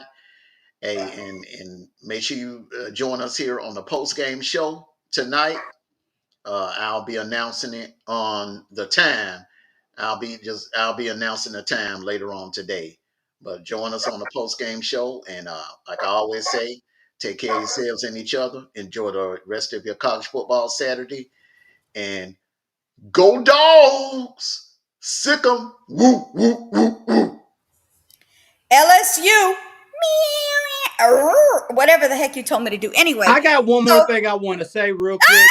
Uh, Come on, y'all! My hey, stomach growling now. I was ready for that one. I was ready for that. hey, I got one more thing I want to say real quick. Y'all ever watch Last Chance U with the dude? They was on the Tigers and he did the little growling thing. I'm gonna bring that up for you new because I don't think this meowing thing is really affecting her ability. And second of all, I get my long-winded self from you, the famous Armando. Okay, and I was helping you out, but you gonna call me out, and I'm not having No, this. that's Okay? a good thing. That's a good thing. It came in handy today, brother. It Yeah, really yeah, did. yeah. It came in handy today. Woo. Oh my gosh. Anyway, Y'all ain't gotta go home, but you gotta. I ain't going no place today, okay? I'm staying right here. I'm staying right here. I am not going no place. I'm staying right here. Y'all gonna stay with me because you ain't sending me home. No sirree. Ain't happening. Go home. I can go home. I am home. Now I'm sitting in my red and black chair, and that's it. Go home. Go home. Okay.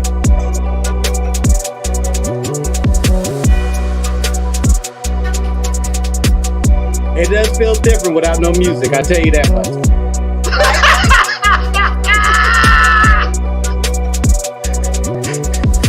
I don't know what program you want. We ain't using this damn thing. Hell no. Man, no. We ain't using Gotta figure it out now. Right. I told you. I swear I can't teach y'all nothing. Wait a minute. Hold on now. You trying to say that he can't catch on quickly?